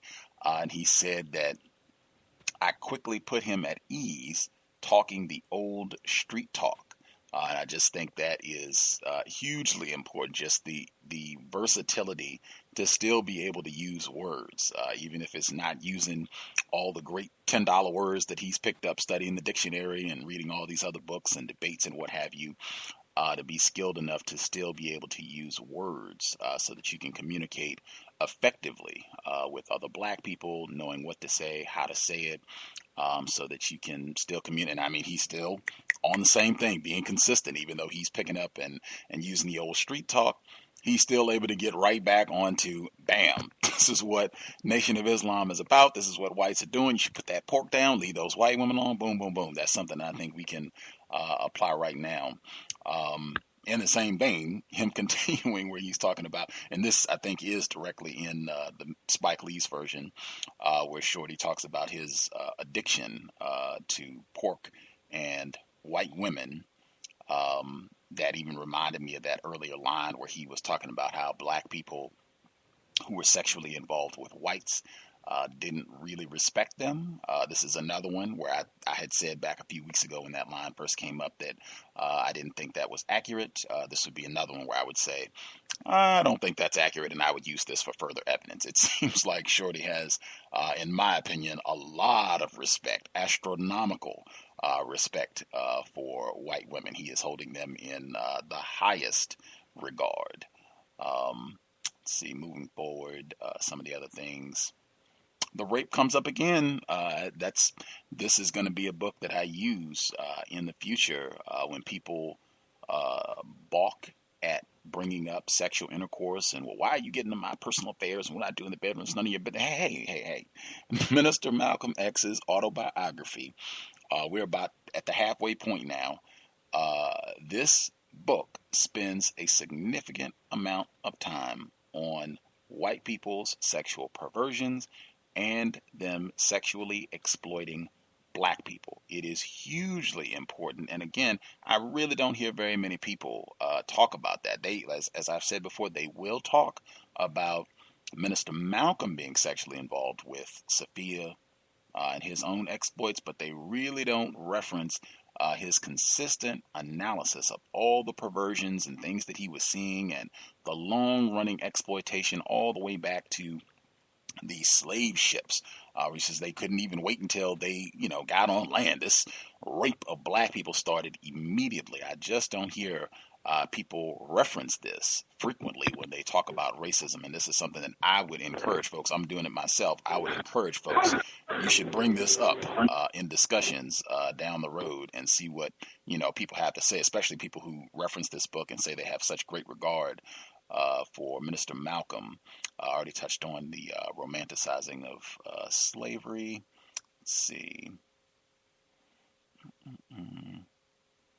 I guess one thing, and it's not disparaging any of these folks, but I guess one thing that I pointed out, I think I had emailed Thomas in New York earlier this week, the importance, because there's so much regard where he says he believed in Elijah Muhammad more than Elijah Muhammad believed in himself, and just thought so much of him, and it caused such a crisis for him later on when they had their split, which we haven't got to yet. But just, at least for me, this just further solidifies the importance when Mr. Fuller says not following people, follow logic. You really don't want to get yourself in a situation where you are just so attached to one individual person. People make too many errors. People make too many mistakes. And I can speak for myself. There's nobody that I have come in contact with at this point where I agree with every single thing that they have to say about racism or any other topic. So you just, in my view, you really do not want to go that route. That's one mistake that I would encourage folks to avoid. Just pick out the constructive things that they're doing that you can use. If they have things that they can share, logic, concepts, ideas, great, fantastic. But really, in my view, really, we should try to avoid that hero worship type thing, because it's just not successful. And I mean, even at minimum, even if they don't disappoint you, which, you can just go ahead and chalk that up, that's going to happen. They're going to disappoint you. They're going to let you down. Even if that doesn't happen, under the system of white supremacy, it has been shown time and time again, racists understand when everybody is hitched to this one individual victim of white supremacy, very easy. All we have to do is neutralize that one person, whether that means kill them, put them in prison, just totally destroy their character, get a rumor started or what have you. It's very easy. All we have to do is neutralize that one person, and then we got everybody taken care of. It's just been shown time and time again that they're very good at doing that sort of thing. I also thought it was important, Elijah Muhammad, where he was talking about his time in Sandersville, working with these white farmers, and how habitually they cursed at black workers, and him asking them politely to never curse at him. And, if you have a problem with what I'm doing, to just, hey, let me go, fire me, but do not curse at me and talk to me in that manner. I thought that was outstanding black self-respect. That's something that can be applied right now. It sounds like something that should be included in workplace racism. It really is in the same vein in terms of just being in a pattern of being serious, courteous in the way that you conduct yourself, and getting away from that profanity. That's why, I always emphasize on the program that we're G-rated, to just, get in a pattern of doing that. Let them be all about foul mouth and cursing folks out and all that other just foul, vile behavior, that we really want to be about self-respect, black self-respect at all times. But I really appreciated that anecdote as well. I think I will pause there. I know some, folks, I saw other hands, but I don't know if they got disconnected or whatever the case may be. We have about 20 minutes before we get to the next audio segment. So if something happened, you got disconnected, you had something to share, but, whatever, we should have time. So just dial in, get your hand up, and we'll get you on the line. Caller in Florida, were you going to address the Mr. Farad, his disappearance? It's probably not going to be very complete, but I did read a book that described Mr. Farad during that time, and there still is some of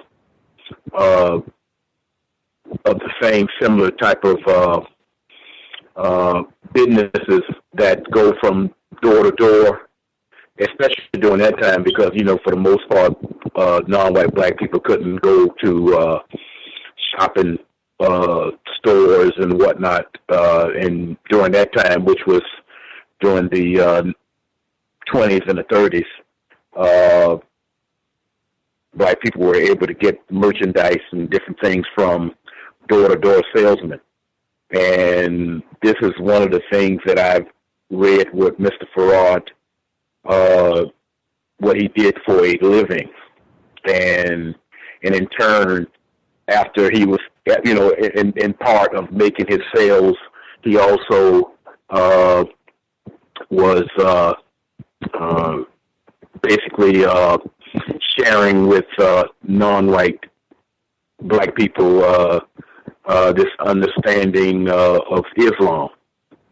And in turn, through his many different households that he would go to, one of them happened to be Elijah Muhammad's, who basically had a somewhat of an ear for logic. Mr. Muhammad did. At that time, I guess he was still quote unquote Elijah Poole, and in turn, he basically shared most of his understandings to Elijah Muhammad, more so than the other people that he met. And in turn, they started having meetings at Elijah Muhammad's home, this book that I read, it's an asterisk to it because it was written by a white person who I suspect that was purposely not accurate on a lot of things. And it's atypical of a white person because it also mentioned that this person, Mr. Farad, was arrested on several occasions during his time in this part of the world. And but I still, from my different readings on subjects involving the Nation of Islam and the Honorable Elijah Muhammad or Malcolm X, that there have not been any definitive conclusion to this person that I know of accurately, but that's the most extent that I have studied about him. And in turn, that the story of what we know today as the Nation of Islam quickly turned and focused primarily on Elijah Muhammad. But that's basically. I just don't have that information, and I was prepared to really do any report on it. But there's so many books, on the Nation of Islam and Malcolm that I've read over the years, and that's the extent that I recall about the person by the name of Master Farad.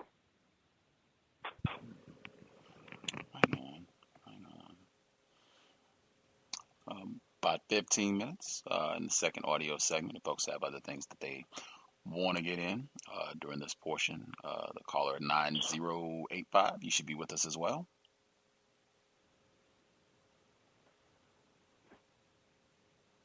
Can I be heard? Yes, ma'am. Good evening, everyone. I want to comment on a couple things. One of the things about Christianity and black people becoming more active against enslavement, from what information that has been passed down to us, that did not necessarily, it manifests in different ways with the Nation of Islam during that period, but I think we can recall that even with far back as David Walker's appeal and Nat Turner and others, that there were blacks involved in being very, for lack of a better term, radical anti-slavery, white supremacy, who were at the same time under the cloak of Christianity. And, Christianity, some took on being Christian. Well, in fact, we know it was imposed upon us, right? And oftentimes people, you can't always say what you believe. I mean, that was then as much as now. I think a good example of that, which sometimes we may not understand, because I see that when people look in retrospect at some of the speeches, even of King and other people, we sometimes forget that they're not so stupid that they don't know that whites are not listening and that some of the things that they say and do can be dangerous. So everything that people say does not necessarily reflect all that they believe and they feel. Paul Laurence Dunbar, for example, has a good poem about that. I think it's called the Antebellum poem or whatever. I think it's real funny. Someone my mother reading it to me. But it talks about, in it, the preacher is giving a sermon, and he's really preaching revolution, if you will, but then he couches it, it's a satire, he couches it and says, I'm not telling you to revolt, I'm just saying. So I'm using that as an example of how blacks had to be very circumspect in what they said and what they did, and that perhaps it's more present day when we have blacks that have, all these grants and everything in the church and got the U.S. flag in the church, that the black church, or let's say Christianity, Christian churches in particular, are more involved with the government than they were back then. I think that what was taking place during the rise of the time of the Nation of Islam, a lot of things were happening simultaneously, like I believe you mentioned, the impact that the war had on, people's ability to have more mobility, et cetera, and as well as what was going on around the world. The other thing that I wanted to comment on, too, is when Malcolm talked in the book about his relationships with his wife, Sister Betty, and his remarks about romanticism, et cetera. It seems like that kind of gets to be somewhat of a point of much debate and discussion among black males and black females, because oftentimes certain romanticisms or things that women may want oftentimes get described as being white, white female, without respect to the fact that there are things that are just part of being a woman. For example, like in ancient, African histories, and even in other non-white cultures, I guess, for lack of a better term, so hostage is devil's language, right? That the men romanticized, if you will, the women. They wrote poems and things to them. The women dressed in ways that were, people might say, seductive. So with all due respect to the fact that, yes, all the fiction and all the brainwashing, if you will, about putting a woman on a pedestal in terms of what the Europeans portray, should not negate the fact that that if a woman wants to, there are things that that women want, I'm going to say black women, that did not exclude those things, and that's not necessarily all of that, what a woman might want in terms of relationship with a male. It's not white, so I don't think we can let them have that. I think that, obviously I can't speak for Sister Betty or anybody else, but, like black women, like oftentimes I hear this, people say that black women have different hair colors or nail colors, or they want to dress up. I'm not talking about being seductive and degenerate. I'm just saying, just in terms of wanting to be, to flatter themselves. It's not necessarily, being white or European. And thank you.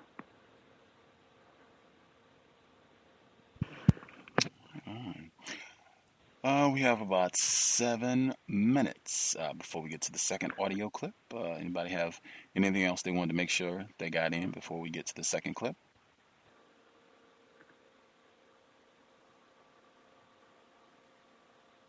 Yes, if I could just add quickly, since this book started, I started, going on YouTube and looking for a lot of Malcolm X audios and old speeches just to hear on, and I think that the first gentleman who spoke earlier, he touched on what you on YouTube on the side, they had we put the Malcolm X with a bunch of Farrakhan. So after I listened to I thought it was everything that was Malcolm X, I started listening to Farrakhan, and of course I listened to him before, but just so eloquent, just listening to the different ways that they spoke. And then I got to Khalid, Muhammad, and I tell you, he was dynamic. I mean, he was right on the head with it. I mean, as far as I think for modern day, I mean, he was just right on the head with, the system, and he was going at it. I mean, right in public, on Donahue, even. I mean, he was very good. That's all I ask. Is, I wanted to even start listening, looking for, Malcolm X teachings if we didn't start reading the book. Right on. Caller in the Bay Area, do you have something you wanted to add in?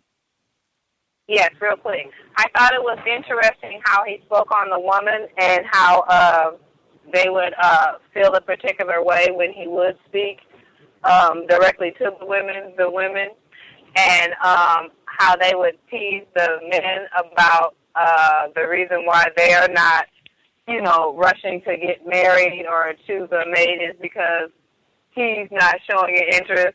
And I thought it was kind of cool that he would talk to the guys so they would be sure that this is the one, just because everybody is coming in from off of the streets. They're not all raised in Islam, you know what I mean? So everyone's coming from off the street, so you have to be sure that you're getting the correct, appropriate mate, especially because we're all coming from, the concrete jungle, so we're all mentally disarrayed. So if you can wait it out, you just might find, that decent one versus rushing to have a mate just so you can have a mate and do all the stuff that you can't do because everything is so strict. Because my mom, she was a Muslim, but she didn't. We came up in the feminist era because it's the 70s, so she was a Muslim with a twist. Because she's like, I'm not sitting up here, I'm not wearing this, I'm not covering my head. Well, that's the rules, you can't just come in somewhere and breaking the rules. So I just appreciated that they would stick to the script, and if you don't like it, you can be a Christian, you can do whatever, paint your nails and wear your hair, your perm, your blonde, your red, your purple, and, all that. But there, even if you do that, you cover it up, So I just appreciated how he did that, and I thought it was interesting how the ladies, they don't don't say nothing to me. It was just interesting. So that's it. I'll zip it up.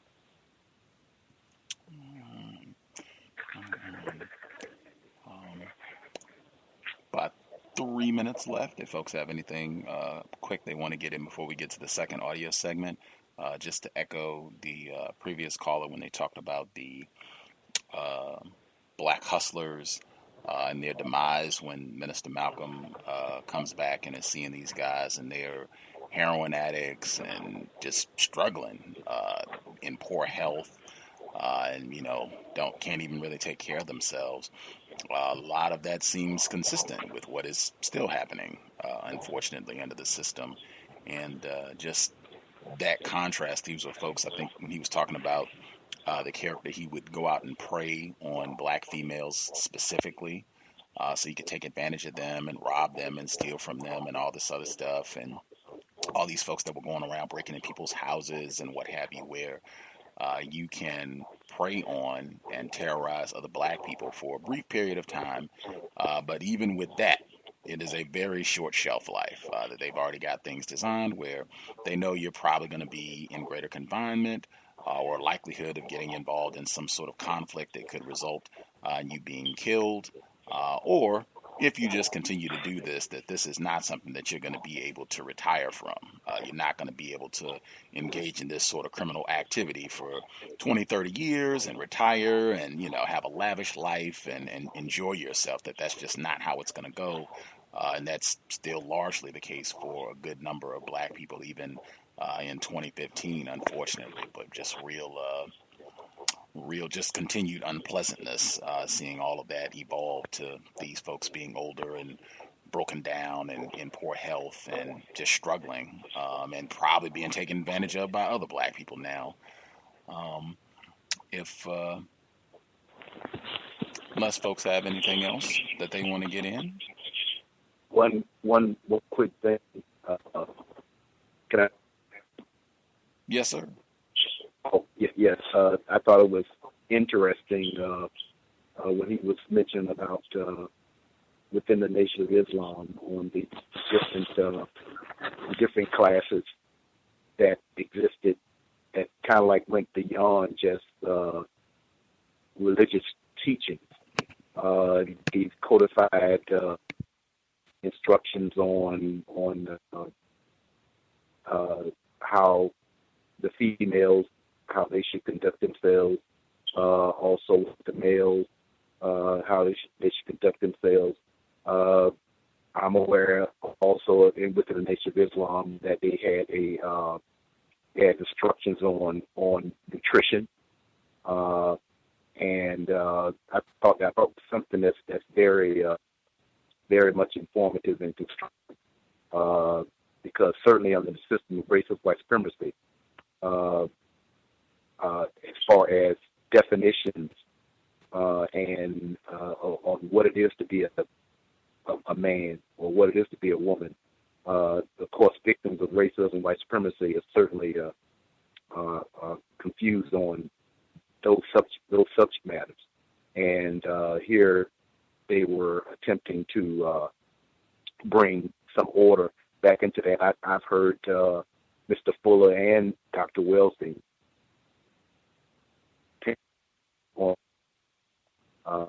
when Dr. Welsing about black males, as far as being serious about talking with a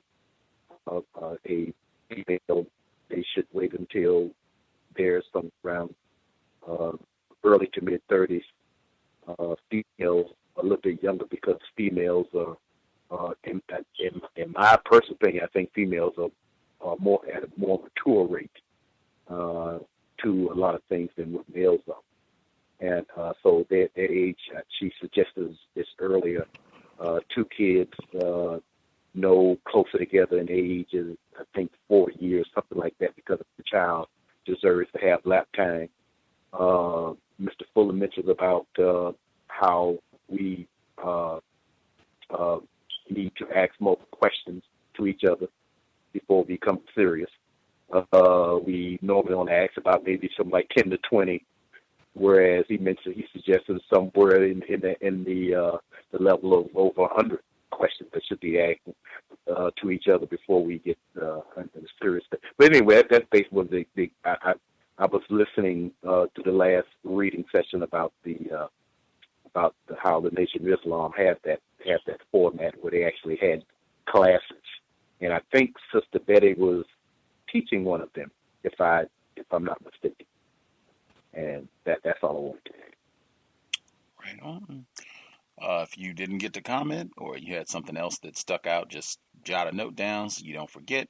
And we should have time once the second audio segment concludes. Again, we're right at the end, pretty much, of Chapter 13. That's what we're picking up at. Context of White Supremacy, the Autobiography of Malcolm X, as told to Alex Haley. Again, the narrator, Mr. Earl Hyman. Later that year, after Betty and I were married, I exhausted myself trying to be everywhere at once, trying to help the nation to keep growing. Guest teaching at the temple in Boston, I ended as always, "Who among you wish to follow the Honorable Elijah Muhammad?" And then I saw in utter astonishment that among those who were standing was my sister, Ella. We have a saying that those who are the hardest to convince make the best Muslims, and for Ella it had taken 5 years. I mentioned, you will remember, how in a big city a sizable organization can remain practically unknown unless something happens that brings it to the general public's attention. Well, certainly no one in the Nation of Islam had any anticipation of the kind of thing that would happen in Harlem one night. 2 white policemen, breaking up a street scuffle between some Negroes, ordered other Negro passers-by to move on. Of these bystanders, 2 happened to be Muslim brother Johnson Hinton and another brother of Temple 7. They didn't scatter and run the way the white cops wanted. Brother Hinton was attacked with nightsticks. His scalp was split open, and a police car came and he was taken to a nearby precinct. The second brother telephoned our restaurant, and with some telephone calls, in less than half an hour, about 50 of Temple 7's men of the Fruit of Islam were standing in ranks formation outside the police precinct house. Other Negroes, curious, came running and gathered in excitement behind the Muslims. The police, coming to the station house front door and looking out of the windows, couldn't believe what they saw. I went in as the minister of Temple 7 and demanded to see our brother. The police first said he wasn't there. Then they admitted he was, but said I couldn't see him.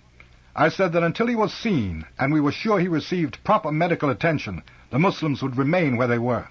They were nervous and scared of the gathering crowd outside. When I saw our brother Hinton, it was all I could do to contain myself. He was only semi-conscious.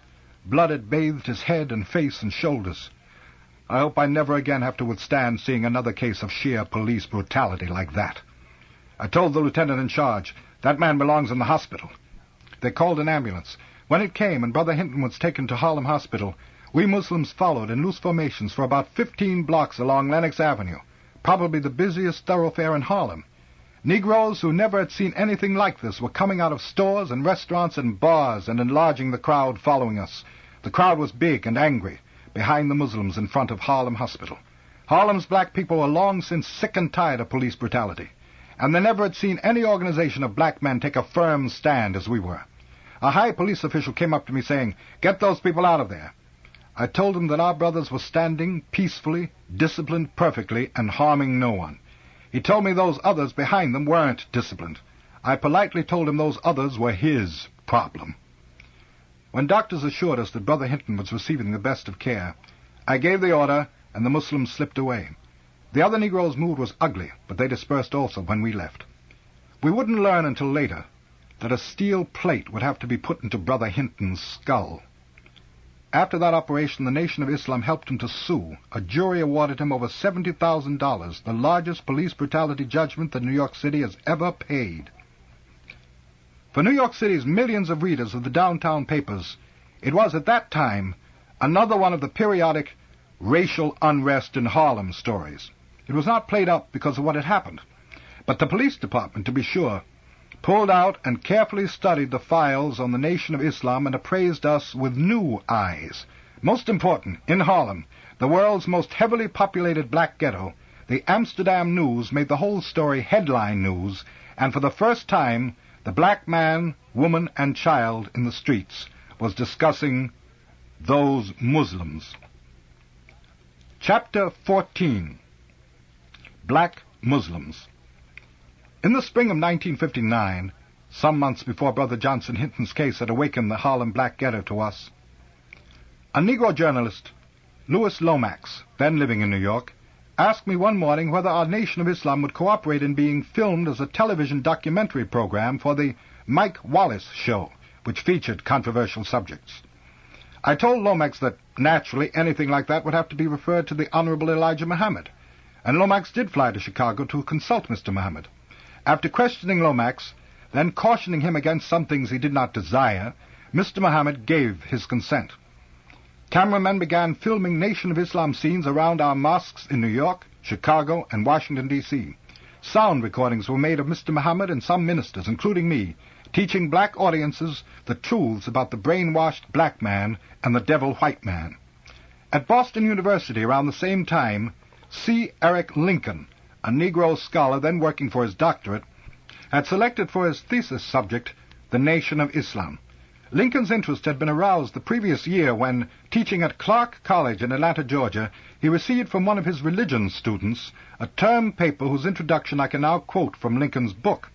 It was the plain-spoken convictions of one of Atlanta's numerous young black collegians who often visited our local Temple 15. The Christian religion is incompatible with the Negro's aspirations for dignity and equality in America, the student had written. It has hindered where it might have helped. It has been evasive when it was morally bound to be forthright. It has separated believers on the basis of color, although it has declared its mission to be a universal brotherhood under Jesus Christ. Christian love is the white man's love for himself and for his race. For the man who is not white, Islam is the hope for justice and equality in the world we must build tomorrow. After some preliminary research showed Professor Lincoln what a subject he had hold of, he'd been able to obtain several grants and a publisher's encouragement to expand his thesis into a book. On the wire of our relatively small nation, these two big developments, a television show and a book about us, naturally were big news. Every Muslim happily anticipated that now, through the white man's powerful communications media, our brainwashed black brothers and sisters across the United States, and devils too, were going to see, hear, and read Mr. Muhammad's teachings, which cut back and forth like a two-edged sword. We'd made our own very limited efforts to employ the power of print. First, some time back, I had made an appointment to see editor James Hicks of the Amsterdam News, published in Harlem. Editor Hicks said he felt every voice in the community deserved to be heard. Soon, each week's Amsterdam News carried a little column that I wrote. Then Mr. Muhammad agreed to write a column for that valuable Amsterdam News space, and my column was transferred to another black newspaper, the Los Angeles Herald-Dispatch. But I kept wanting to start, somehow, our own newspaper that would be filled with Nation of Islam news. Mr. Muhammad, in 1957, sent me to organize a temple in Los Angeles. When I'd done that, being in that city where the Herald-Dispatch was, I went visiting, and I worked in their office. They let me observe how a newspaper was put together. I've always been blessed in that if I can once watch something being done, generally I can catch on to how to do it myself. Quick picking up was probably the number one survival rule when I'd been out there in the streets as a hustler. Back in New York, I bought a second-hand camera. I don't know how many rolls of film I shot until I could take usable pictures. Every chance I had, I wrote some little news about interesting Nation of Islam happenings. One day every month, I'd lock up in a room and assemble my material and pictures for a printer that I found. I named the newspaper Muhammad Speaks, and Muslim brothers sold it on the ghetto sidewalks. Little did I dream that later on, when jealousy set in among the hierarchy, nothing about me would be printed in the paper I had founded. Anyway, national publicity was in the offing for the Nation of Islam when Mr. Muhammad sent me on a 3-week trip to Africa. Even as small as we then were, some of the African and Asian personages had sent Mr. Muhammad private word that they liked his efforts to awaken and lift up the American black people. Sometimes the messages had been sent through me. As Mr. Muhammad's emissary, I went to Egypt, Arabia, to the Sudan, to Nigeria, and Ghana. You will often hear today a lot of the Negro leaders complaining that what thrust the Muslims into international prominence was the white man's press, radio, television, and other media. I have no shred of argument with that. They're absolutely correct. Why, none of us in the Nation of Islam remotely anticipated what was about to happen. In late 1959, the television program was aired. The Hate That Hate Produced. The title was edited tightly into a kaleidoscope of shocker images. Mr. Muhammad, me, and others speaking. Strong-looking, set-faced black men, our fruit of Islam. White-scarved, white-gowned Muslim sisters of all ages. Muslims in our restaurants and other businesses. Muslims and other black people entering and leaving our mosques. Every phrase was edited to increase the shock mood. As the producers intended, I think people sat just about limp when the program went off. In a way, the public reaction was like what happened back in the 1930s when Orson Welles frightened America with a radio program describing, as though it was actually happening, an invasion by men from Mars. No one now jumped from any windows, but in New York City there was an instant avalanche of public reaction. It's my personal opinion that the hate title was primarily responsible for the reaction. Hundreds of thousands of New Yorkers, black and white, were exclaiming, "Did you hear it? Did you see it?" preaching hate of white people. Here was one of the white man's most characteristic behavior patterns, where black men are concerned. He loves himself so much that he is startled if he discovers that his victims don't share his vainglorious self-opinion. In America for centuries, it had been just fine as long as the victimized, brutalized, and exploited black people had been grinning and begging and yes, massa, and Uncle Tommy. But now things were different. First came the white newspapers, feature writers and columnists, alarming, hate messengers, threat to the good relations between the races, black segregationists, black supremacists, and the like. And the newspaper's ink wasn't dry before the big national weekly news magazines started. Hate teachers, violence seekers, black racists, black fascists, anti-Christian, possibly communist-inspired. It rolled out of the presses of the biggest devil in the history of mankind. And then the aroused white man made his next move. Since slavery, the American white man has always kept some hand-picked Negroes who fared much better than the black masses suffering and slaving out in the hot fields. The white man had these house and yard Negroes for his special servants. He threw them more crumbs from his rich table. He even let them eat in his kitchen. He knew that he could always count on them to keep good massa happy in his self-image of being so good and righteous. Good massa always heard just what he wanted to hear from these house and yard blacks. You're such a good, fine massa, or, oh, massa, those old black nigger field hands out there, they're happy just like they are. Why, massa, they're not intelligent enough for you to try and do any better for them, massa. Well, slavery time's house and yard Negroes had become more sophisticated. That was all. When now the white man picked up his telephone and dialed his house and yard Negroes, why, he didn't even need to instruct the trained black puppets. They'd seen the television program, had read the newspapers. They were already composing their lines. They knew what to do. I'm not going to call any names, but if you make a list of the biggest Negro leaders, so-called, in 1960, then you've named the ones who began to attack us field Negroes who were sounding insane, talking that way about good massa. By no means do these Muslims represent the Negro masses. That was the first worry, to reassure good massa that he had no reason to be concerned about his field hands in the ghettos. An irresponsible hate cult, an unfortunate Negro image just when the racial picture is improving. They were stumbling over each other to get quoted. A deplorable reverse racism. Ridiculous pretenders to the ancient Islamic doctrine. Heretic anti-Christianity. The telephone in our then small Temple 7 restaurant nearly jumped off the wall. I had a receiver against my ear 5 hours a day. I was listening and jotting in my notebook as press, radio, and television people called, all of them wanting the Muslim reaction to the quoted attacks of these black leaders. Or I was on long distance to Mr. Muhammad in Chicago, reading from my notebook and asking for Mr. Muhammad's instructions. I couldn't understand how Mr. Muhammad could maintain his calm and patience hearing the things I told him. I could scarcely contain myself. My unlisted home telephone number somehow got out. My wife Betty put down the phone after taking one message, and it was ringing again. It seemed that wherever I went, telephones were ringing. The calls naturally were directed to me, New York City being the major news media headquarters, and I was the New York minister of Mr. Muhammad.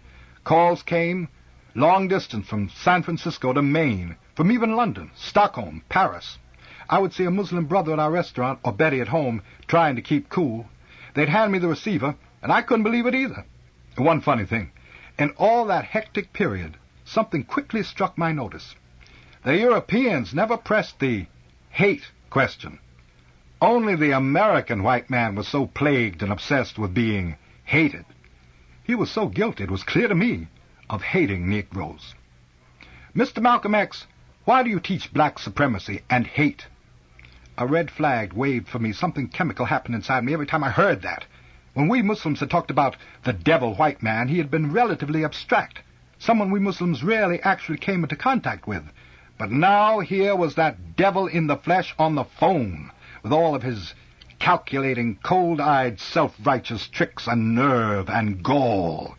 The voices questioning me became to me as breathing, living devils, and I tried to pour on pure fire in return. The white man so guilty of white supremacy can't hide his guilt by trying to accuse the Honorable Elijah Muhammad of teaching black supremacy and hate. All Mr. Muhammad is doing is trying to uplift the black man's mentality and the black man's social and economic condition in this country. The guilty, two-faced white man can't decide what he wants.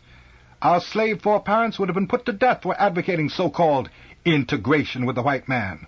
Now when Mr. Muhammad speaks of separation, the white man calls us hate teachers and fascists. The white man doesn't want the blacks. He doesn't want the blacks that are a parasite upon him. He doesn't want this black man whose presence and condition in this country expose the white man to the world for what he is. So why do you attack Mr. Muhammad? I'd have scathing in my voice. I felt it. For the white man to ask the black man if he hates him is just like the rapist asking the raped or the wolf asking the sheep, "Do you hate me?" The white man is in no moral position to accuse anyone else of hate.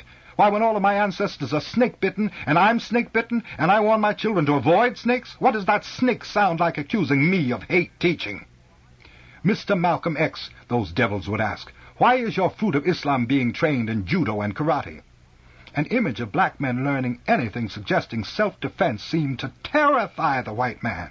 I turned their question around. Why does judo or karate suddenly get so ominous because black men study it? Across America, the Boy Scouts, the YMCA, even the YWCA, the CYP, PAL, they all teach judo.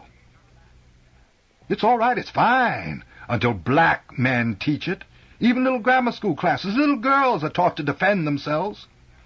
How many of you are in your organization, Mr. Malcolm X? Right Reverend Bishop T. Chickenwing says you have only a handful of members. Whoever tells you how many Muslims there are doesn't know, and whoever does know will never tell you.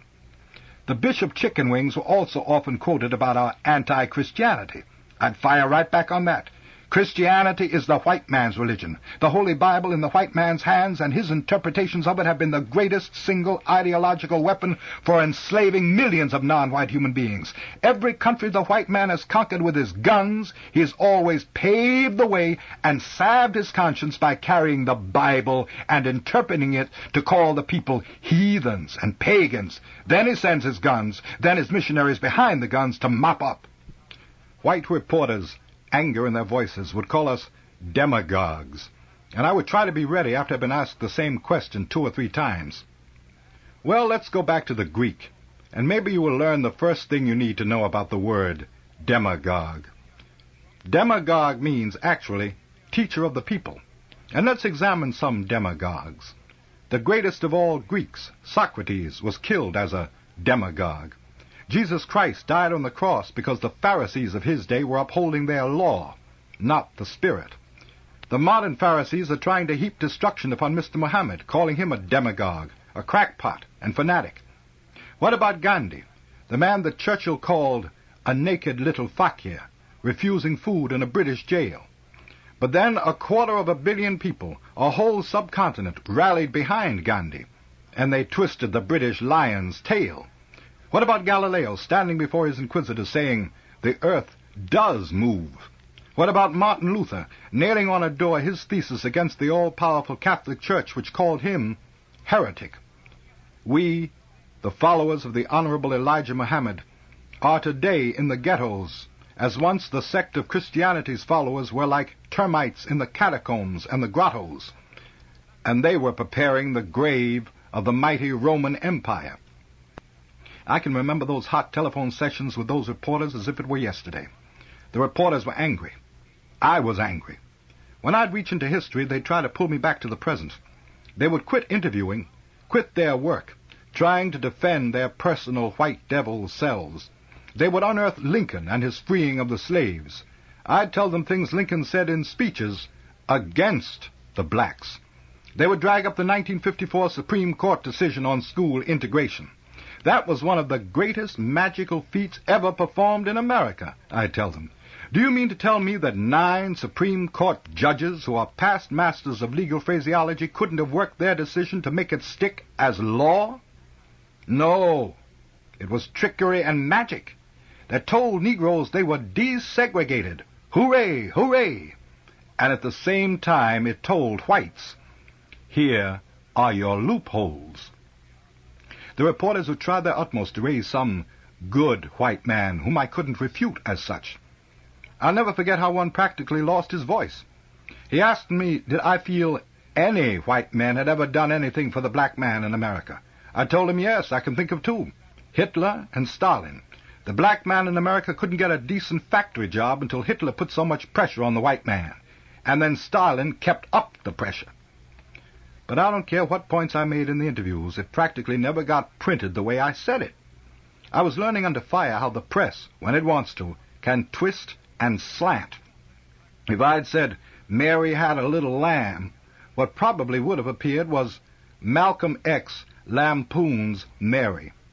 Even so, my bitterness was less against the white press than it was against those Negro leaders who kept attacking us. Mr. Muhammad said he wanted us to try our best not to publicly counterattack the black leaders because one of the white man's tricks was keeping the black race divided and fighting against each other. Mr. Muhammad said that this had traditionally kept the black people from achieving the unity which was the worst need of the black race in America. But instead of abating, the black puppets continued ripping and tearing at Mr. Muhammad and the Nation of Islam, until it began to appear as though we were afraid to speak out against these important Negroes. That's when Mr. Muhammad's patience wore thin, and with his nod, I began returning their fire. Today's Uncle Tom doesn't wear a handkerchief on his head. This modern 20th century Uncle Thomas now often wears a top hat. He is usually well-dressed and well-educated. He is often the personification of culture and refinement. The 20th century Uncle Thomas sometimes speaks with a Yale or Harvard accent. Sometimes he is known as professor, doctor, judge, and reverend, even Right Reverend Doctor. This 20th century Uncle Thomas is a professional Negro. By that I mean his profession is being a Negro for the white man. Never before in America have these hand-picked so-called leaders been publicly blasted in this way. They reacted to the truth about themselves even more hotly than the devilish white man. Now their institutional indictments of us began. Instead of leaders speaking as themselves, for themselves, now their weighty name organizations attacked Mr. Muhammad. Black bodies with white heads. I call them what they were. Every one of those Negro progress organizations had the same composition. Black leaders were out in the public eye to be seen by the Negroes for whom they were supposed to be fighting the white man. But obscurely, behind the scenes, was a white boss, a president or board chairman or some other title pulling the real strings. It was hot copy, both in the white and the black press. Life, Look, Newsweek, and Time reported us. Some newspaper chains began to run not one story, but a series of 3, 4, or 5 exposures of the Nation of Islam. The Reader's Digest, with its worldwide circulation of 24 million copies in 13 languages, carried an article titled Mr. Muhammad Speaks, by the writer to whom I'm telling this book, and that led off other major monthly magazines' coverage of us. Before very long, radio and television people began asking me to defend our Nation of Islam in panel discussions and debates. I was to be confronted by hand-picked scholars, both whites and some of those Ph.D. house and yard Negroes who had been attacking us. Every day I was more incensed with the general misrepresentation and distortion of Mr. Muhammad's teachings. I truly think that not once did it cross my mind that previously I never had been inside a radio or television station, let alone faced a microphone to audiences of millions of people. Prison debating had been my only experience speaking to anyone but Muslims. From the old hustling days, I knew that there were tricks to everything. In the prison debating, I'd learned tricks to upset my opponents, to catch them where they didn't expect to be caught. I knew there were bound to be tricks I didn't know anything about in arguing on the air. I knew that if I closely studied what the others did, I could learn things in a hurry to help me to defend Mr. Muhammad and his teachings. I'd walk into those studios. The devils and black Ph.D. puppets would be acting so friendly and integrated with each other, laughing and calling each other by first names and all that. It was such a big lie it made me sick in my stomach. They would even be trying to act friendly toward me, we all knowing they'd ask me there to try and beat out my brains. They would offer me coffee. I would tell them, no thanks, to please just tell me where I was supposed to sit. Sometimes the microphone sat on the table before you. At other times a smaller, cylindrical microphone was hung on a cord around your neck. From the start, I liked those microphones better. I didn't have to keep constantly aware of my distance from the microphone on the table. The program hosts would start with some kind of dice-loading, non-religious introduction for me. It would be something like, and we have with us today the fiery, angry Chief Malcolm X of the New York Muslims.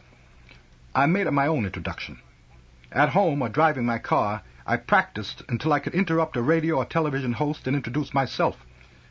I represent Mr. Elijah Muhammad, the spiritual head of the fastest-growing group of Muslims in the Western Hemisphere. We who follow him know that he's been divinely taught and sent to us by God himself.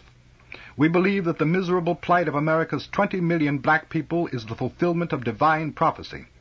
We also believe the presence today in America of the Honorable Elijah Muhammad, his teachings among the so-called Negroes, and his naked warning to America concerning her treatment of these so-called Negroes, is all the fulfillment of divine prophecy.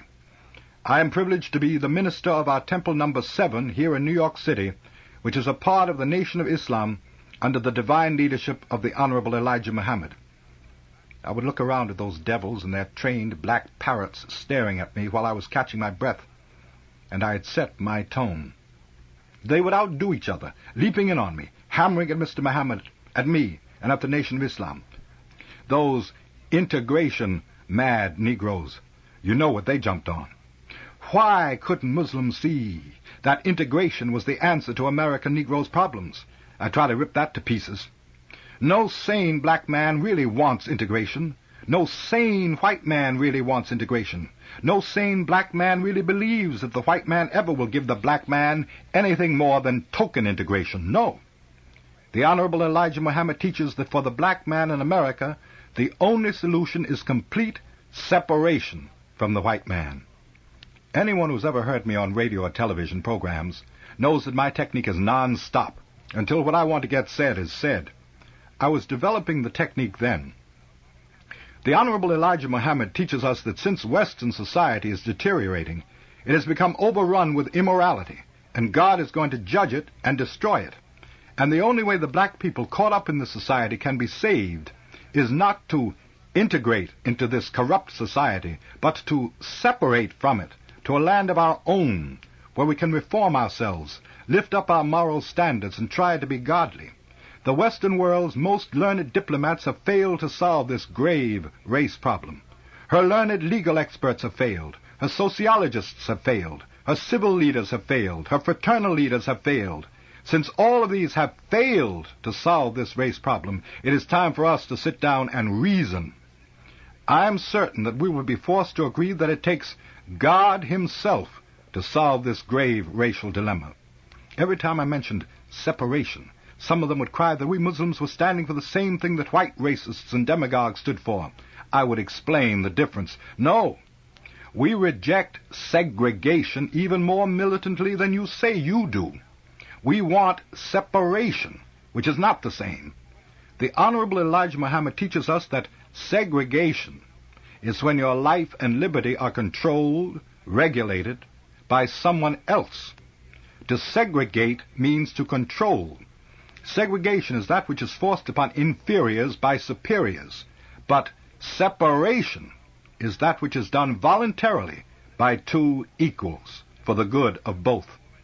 The Honorable Elijah Muhammad teaches us that as long as our people here in America are dependent upon the white man, we will always be begging him for jobs, food, clothing, and housing, and he will always control our lives, regulate our lives, and have the power to segregate us. The Negro here in America has been treated like a child. A child stays within the mother until the time of birth.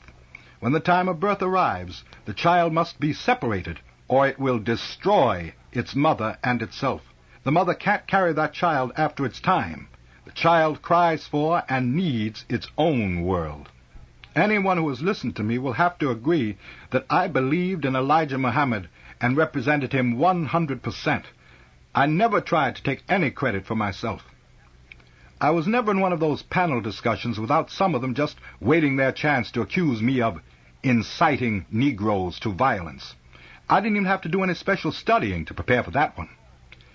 The greatest miracle Christianity has achieved in America is that the black man in white Christian hands has not grown violent.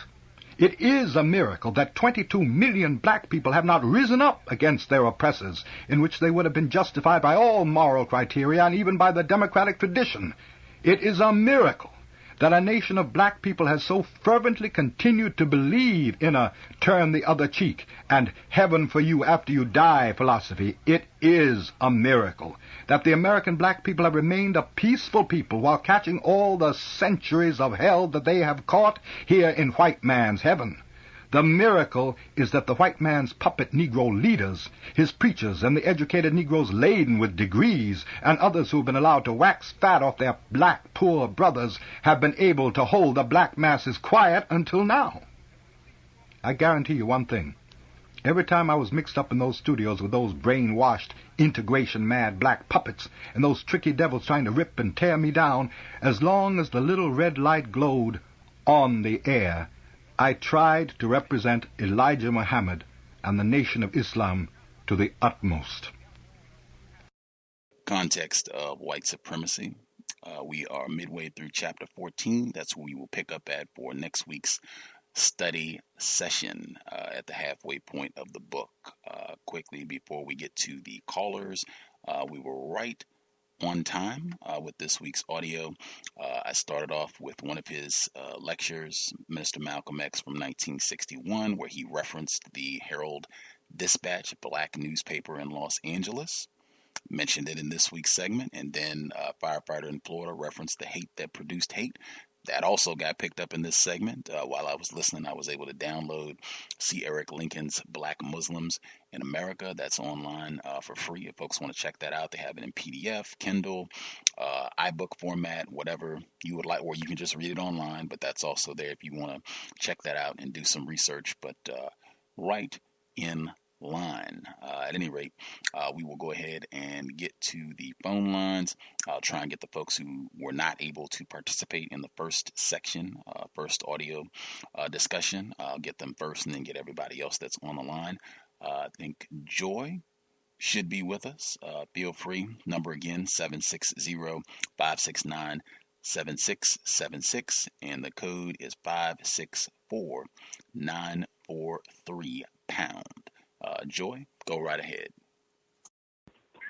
Good evening, everyone. I'm really, enjoying this book again, and it is really striking to me kind of how relevant it is to today. It's like we're going through, much of the same treatment, many of the same problems, and just looking at how the white people respond. Every time there's a killing, it's almost like, and I kind of said it jokingly, that they have a playbook. But apparently it's true, and they've been using it for many years. You got to discredit the victim, dig up some dirt on them, and, they've got all their media people, all over the place to attack in any way, shape that they feel like. They just say anything they want, true or not. And because once it gets out there, you really can't take it back.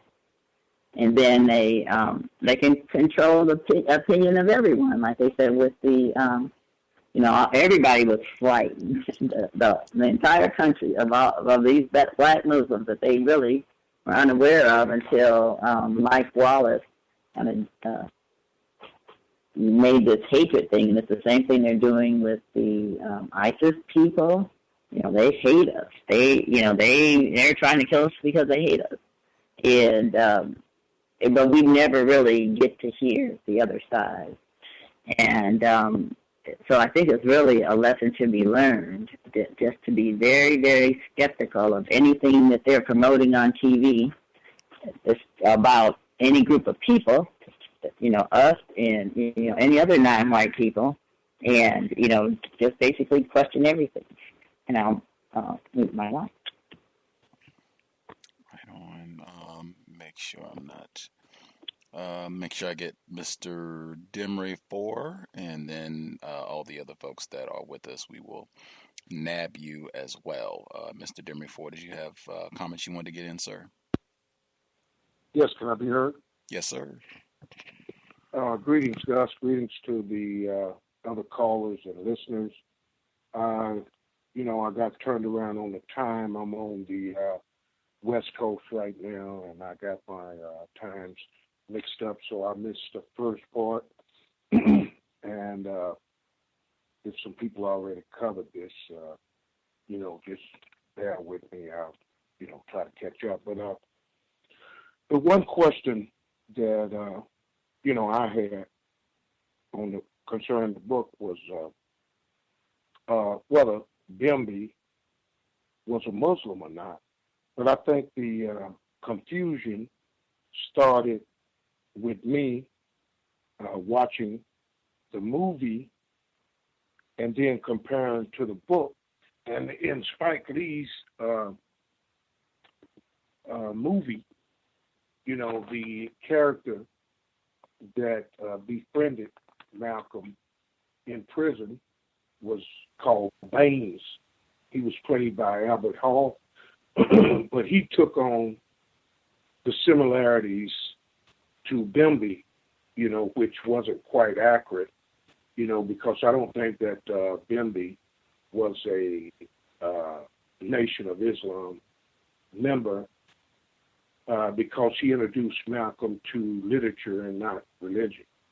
And I could be mistaken, but that's the conclusion that I come to myself. And, just comparing the movie, Spike Lee's movie, with, the Autobiography of Malcolm X, which there was some contradictions between this book by Alex Haley and the book written by Manning Marvel. I may be mispronounced his last name, but Marvel, where he, clarified some of the things that was left out, because it was Malcolm's siblings, Reginald, Gilbert, Hilda, who wrote to him in prison at first, introduced him to Islam, and that was mentioned previously by the caller for Florida, the retired firefighter. And in the movie, none of his family was mentioned, but I thought it was, I did some research, and the original script to that movie by Spike Lee was written by James Baldwin, and Spike Lee changed some things, and tried to stay close to reality as he could. But I have planned to be here at the beginning to discuss chapter 13, but we're on 14 now, and he's already at full speed. And I just find it interesting when non-white people, blacks, speak about separation or being self-sufficient, or uplifting the collective, group of blacks, then it has to turn into an attack from whites as being hate mongers. When he mentioned white devils, if you look at any of the well-known religions and the way they talk about the devil that come to steal, kill, and destroy, if you really look at it and compare that with what white people have done all globally, I think he fits rather nicely in that devil category. They seem to get bent out of shape, with that. And Malcolm, brilliantly articulates, the pattern that whites use when they go into other countries to oppress and to control the indigenous people of that land, first sending in the missionaries and then later on, the gun, and then back again to the missionaries to mop it up, like Malcolm was saying. And I find,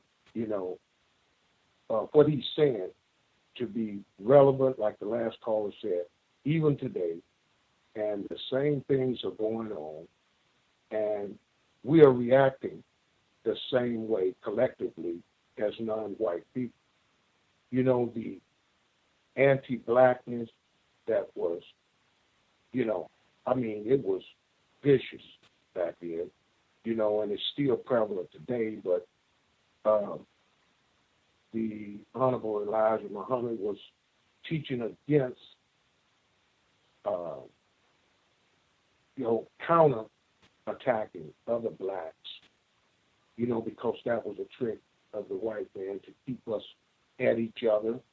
And that's a form of control.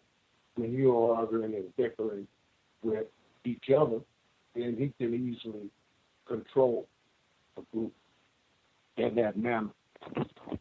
I like the way he uses words, so-called Negroes, and the, not buying into the names that white people have classified us as, and we should, have a way that we would prefer to be addressed, And personally, myself, I think that including, African origin with the, country in which you are in, would probably fit, the bill. But then again, if you just say black people, then that would be more acceptable. And then you have some African Americans or blacks that prefer not to even be called black. And I've known some black people that don't even think that their origins came from Africa. So you got this, confusion going on with the classification. But I think Malcolm X was right for his time. I think we really needed him, to come along and do the things that he did. I assume that you've talked about the incident where, I wanted to make sure that I mentioned Bimby's real name was John Elton Brimby. That's Bembry. I thought it was important that, he don't go down as just Bimby, but his real name be mentioned. And also in this book, the autobiography of Malcolm X, the white people, Sophia and her sister, their names were changed. I can only imagine, why. But Sophia's real name was B. I'm going to mess that up too, but Carla Galligan, something of that nature. She was Armenian, similar to Kim Kardashian and Cher, some of the well-known white females, But, also they mentioned that, she sold out Malcolm, during the trial because, she went along with this scheme about how he coerced her to go along with his plan, and she was the innocent white woman, and he was the devilish black man that strayed her. But those are some of the points that I wanted to bring out, and I'll mute my line. Thanks. Take the phone. Right on. See. The caller at 5972. Did you have comments you wanted to get in? Yeah, I just wanted to talk about the differences in the books between Alex Haley's book and Manning Marable's book. Manning Marable says that he got more into Malcolm's personal life and more into his mind, the way he thought and everything, whereas Alex's is more of dealing mostly with the Muslim religion.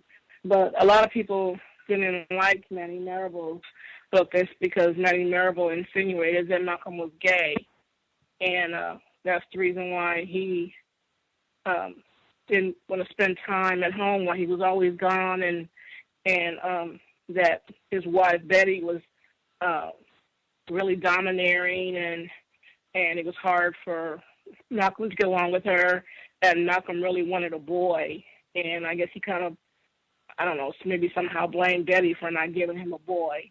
And then when Manning Marable died, kind of mysteriously, shortly after the book was written, some people said, well, that was God,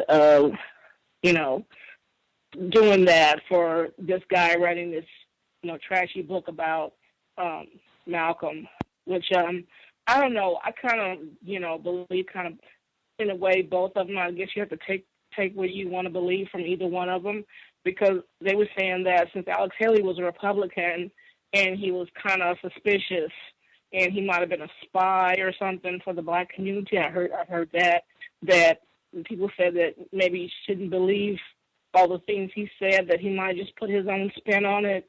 But I guess that's true of any book that somebody writes about someone else. A person can always put their own spin on it, and you just kind of have to kind of glean for yourself what you believe may be true and may not be true. And that's all I want to say. Right on.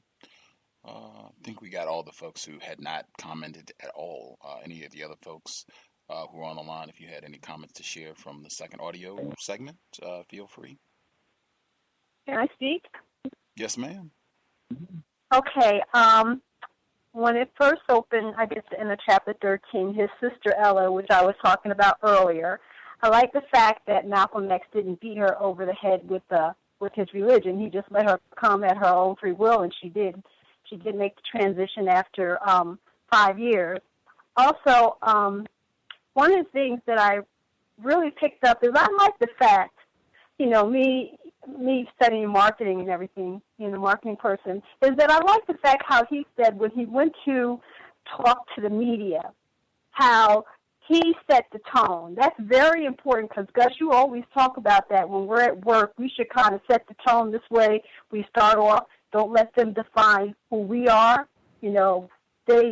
It's funny, even in the media right now, they always open up with, this person is so forth. They just start making a narrative for them. But he quickly, made sure he set the tone. Also, I like the fact that Elijah Muhammad always felt, even as a child, when we look at the other chapter we were talking about, just the other one, his mother always said he always talked good about black people because he felt that they were, as you say, victims of white supremacy, and he didn't want to talk about, the fault in them.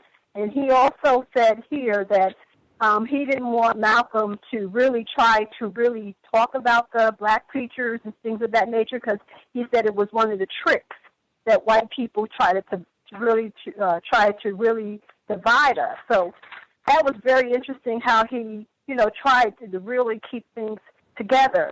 The only question I had is so much. I'm going to have to go back and, do the podcast again because there's a lot of notes I have taken and I want to reference them. But last but not least, the film, The Hate That Hate Produced, my question was, did they have an opportunity to preview that?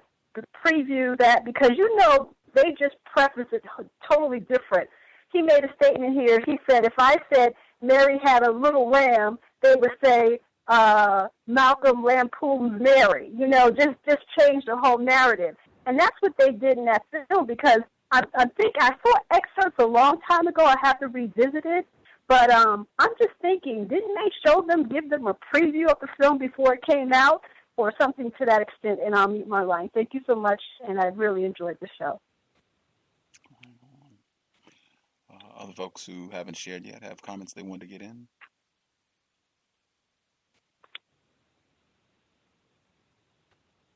Can I be heard? Yes, sir.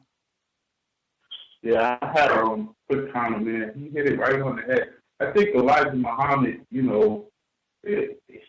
said, don't go after the black leaders, the other black leaders. That's a trick that the white man uses to divide people.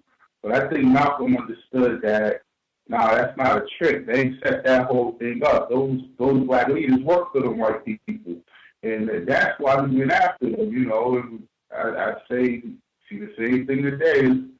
Same types come up, first ones on the scene, and we never get the outcome we want because they're not coming in our best interest. They're there to diffuse the situation for white people.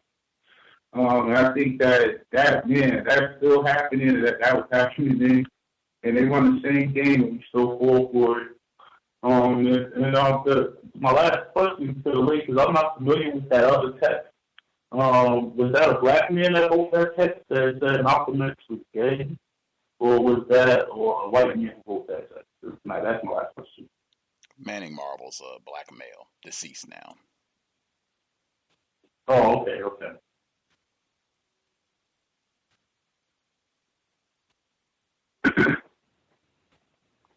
Anybody else? New callers, I would like to say a few things. Yes, sir.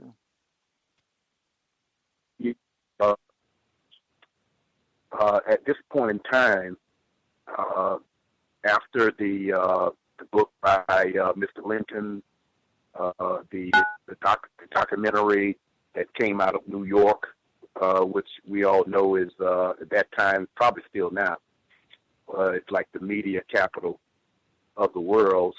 So it made the Nation of Islam somewhat popular. Although I don't think that documentary went national, but at least went regional. I could be wrong. It may have went national, but I suspect it probably went regional. But it became pretty popular, and we know the pattern. Primarily, Malcolm was kind of like picked out by the quote unquote white press, and in turn, it invited appearances to different places, and he was a pretty good representative of the Nation of Islam, and he was quite consistent to those of us who have heard his many speeches. The first thing he would say to a lot of question and answers and also speeches, the Honorable Elijah Muhammad says, and he would speak from that standpoint.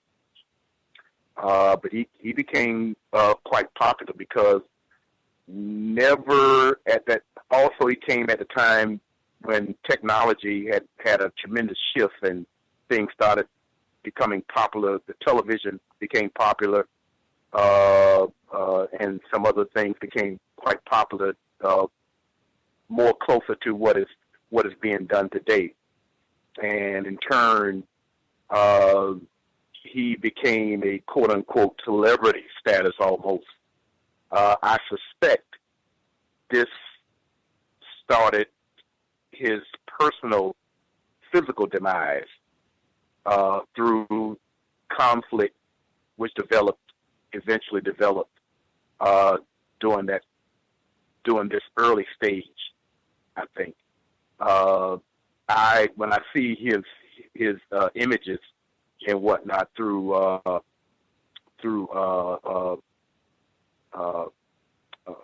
documentaries and whatnot, you can tell he was still in the Nation of Islam when he was clean shaven. And had the short haircut. It was somewhat almost a year, maybe a year and a half during the time when he was out of the Nation of Islam is when he had the Fu Manchu beard and the more hair on his head. But as far as personality-wise, there are a few people that I know personally that had his wit, that can speak and think, very quickly on subject matter that attracted the people to listen to him, whether they agreed with him or not. He had that ability. It also reminds me of a person that was a close friend of his, Muhammad Ali, also had that same what I call a talent. And in my opinion, he used that in a for the most part in a very constructive manner. I have known people who knew him personally, and he was known as, outside of the public, Malcolm X was somewhat quiet person. But those are some of the thoughts that I had with the second reading. Something else I wanted to that slipped my mind as far as that concerned. But I'm looking forward to more. Although I've read this book probably about 3 or 4 times, and many others involving him, it still is always very interesting when you go through it. About the one of the reasons perhaps that there were changes in the movie is because, for one thing, Mr. Lee is a resident of New York, and at the time, a lot of the people who were involved in Malcolm X's political life were still alive at the time, and the subject was still hot, was still pretty hot. Even the circumstance behind his death, and so Mr. Lee was I would imagine quite cautious on certain things that he was going to have in that movie. At that particular point in time, it was still a hot subject. Matter of fact, after the movie became the interviews with his eldest daughter, we happened to have had her to come down to South Florida on several occasions, and the famous interview between herself and Minister Farrakhan, which was like national, to tell you the truth. So that subject matter was still hot during that time. Circumstance behind his murder, and all of that played a part in, I think, on why Mr. Lee didn't include a lot of things that were within the book and other books on the subject matter. Why he didn't include that in the movie. Of course, there's some other reasons why, but I'm just entering in on what I think was one of the reasons why. It was a still hot subject, and he didn't want to get involved with the lawsuit situation as well as his personal well-being, perhaps. And thank you for listening. We're at the 3-hour mark, so if there's one person who hasn't shared during the second audio segment yet, if you had concise comments you wanted to get in before we wrap up. Concise.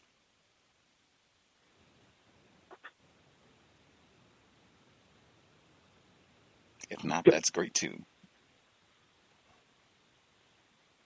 Can I say one quick thing before we end? I reckon. Okay. I was wondering if anyone else felt that Elijah Muhammad was sort of trying to hold Malcolm back a little bit when he was recruiting and starting these other temples, and the way that the fire he had behind him as he was moving. And then if it seemed as though he was, being overly cautious and maybe even trying to hide a little something. Did anybody else get that impression? I'm sure there will be a host of folks who will want to hop in on that. We will table that one for next week so people will have some time to marinate, and I will write it down myself so I can remember to get folks' feedback for the session next week, because I'll have to give everybody opportunity to give their 2 cents on that one, but that'll be for next week.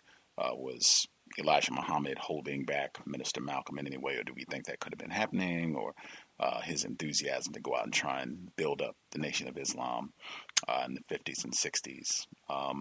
I guess many folks covered a lot of the things that I thought were important that stood out in this week's segment already. With regards to other black people, other victims, I thought that was great codification from Elijah Muhammad in terms of not attacking them. And down the road, this is going to come up again. He does all the Uncle Tom, blah, blah, blah. Before his assassination, in an interview that was publicized, he did apologize for that and went back to what Elijah Muhammad said in the first place, that is not constructive, that regardless if these non-white people, victims of white supremacy, if racist man, racist woman, racist child have their assignment for you to go out and do X, Y, and Z that is going to support the system of white supremacy and keep non-white people from moving in a constructive manner, going at those non-white people, invariably it does not solve problems. And he came back to the exact same conclusion, apologized, and publicly stated that the best route to go is to avoid going at and publicly dogging out, name-calling other black people. This is right before he was assassinated, but this is public. I don't know if it's included in the book or not, but you can find it online. I will probably make an effort to include that audio segment at some point before we wrap the book up. I think we still have about 5 or 6 segments before we're all done. But eventually, he goes full circle and comes back around to the exact codification that Elijah Muhammad laid out in the first place. And I definitely think that is accurate because I just am not aware of any time we're going out name calling, getting at other black people has been constructive towards solving the problem. In fact, the female caller, she might be with us, who had asked before, I think the Fox network or one of these networks, they had a black person on who was dogging out the Ferguson report and, saying that police officers are great and black people are, morons and heathens, and if they just behave themselves, or I'm paraphrasing, but that was about the gist of it. White people know, racists, they are very aware. They have their playbook. We can do this forever. As long as we are in control, as long as we have more power, we can just keep lining up black people for days, for years, for eons, for folks to get mad at and name call, kill them if you need to. We got a whole system set up for that too. We can put a whole lot of black people in prison. We'll get a twofer on that one. But it's super easy and it's super efficient for them to do. You have to figure out how to neutralize that. And in my view, the way you neutralize that is to not fall for it, to keep all the attention on racist man, racist woman, racist child. Those black people, so-called sellouts, they wouldn't be doing any of that if it was not for the system of white supremacy. Whites are most to blame, even for the quote-unquote black sellouts. And again, if you are subject to the system of white supremacy, you are a sellout, in my opinion. But that could be one that we'll definitely be able to come back to before the conclusion of the text. We will be here next week, same time, 8 p.m. Eastern, 5 p.m. Pacific. We are in chapter 14, unless I'm off about halfway into chapter 14. We also be here tomorrow, 8 p.m. Eastern, 5 p.m. or excuse me, 9 p.m. Eastern, 6 p.m. Pacific for the compensatory call-in, workplace racism, news updates from the past 7 days. We will be here on Monday as well as Tuesday. We should have I just have to tell you all tomorrow about the guest for Monday, but we'll be here again Monday, Tuesday, and I'm hoping we can have some of the folks at the University of Virginia to discuss the incident that transpired there. The Black Student Alliance has done outstanding counter-racist efforts. I posted their op-ed piece that was published in the UVA Daily, the Cavalier Daily, it's the campus paper, was published today, which is outstanding counter-racist effort. Hopefully we can get them on as well. But stay tuned. If you have questions, difficulties, gripes, crazy commentary, feel free to drop an email until justice@gmail.com. Thank you for tuning in. Thanks for everyone who participated. I hope it has been a constructive investment of your Friday evening. We'll be back in about 24 hours. Again, sobriety, that situation at UVA, man. Under conditions of white terrorism, sobriety would be best. And I did see some additional commentary that it may have been that the victim, Martise Johnson, that he was not even under the influence. But even with that, I have said consistently, even being out at bars where there are drunk white people and all that, generally speaking, it is just not the safest place to be under the system of white supremacy.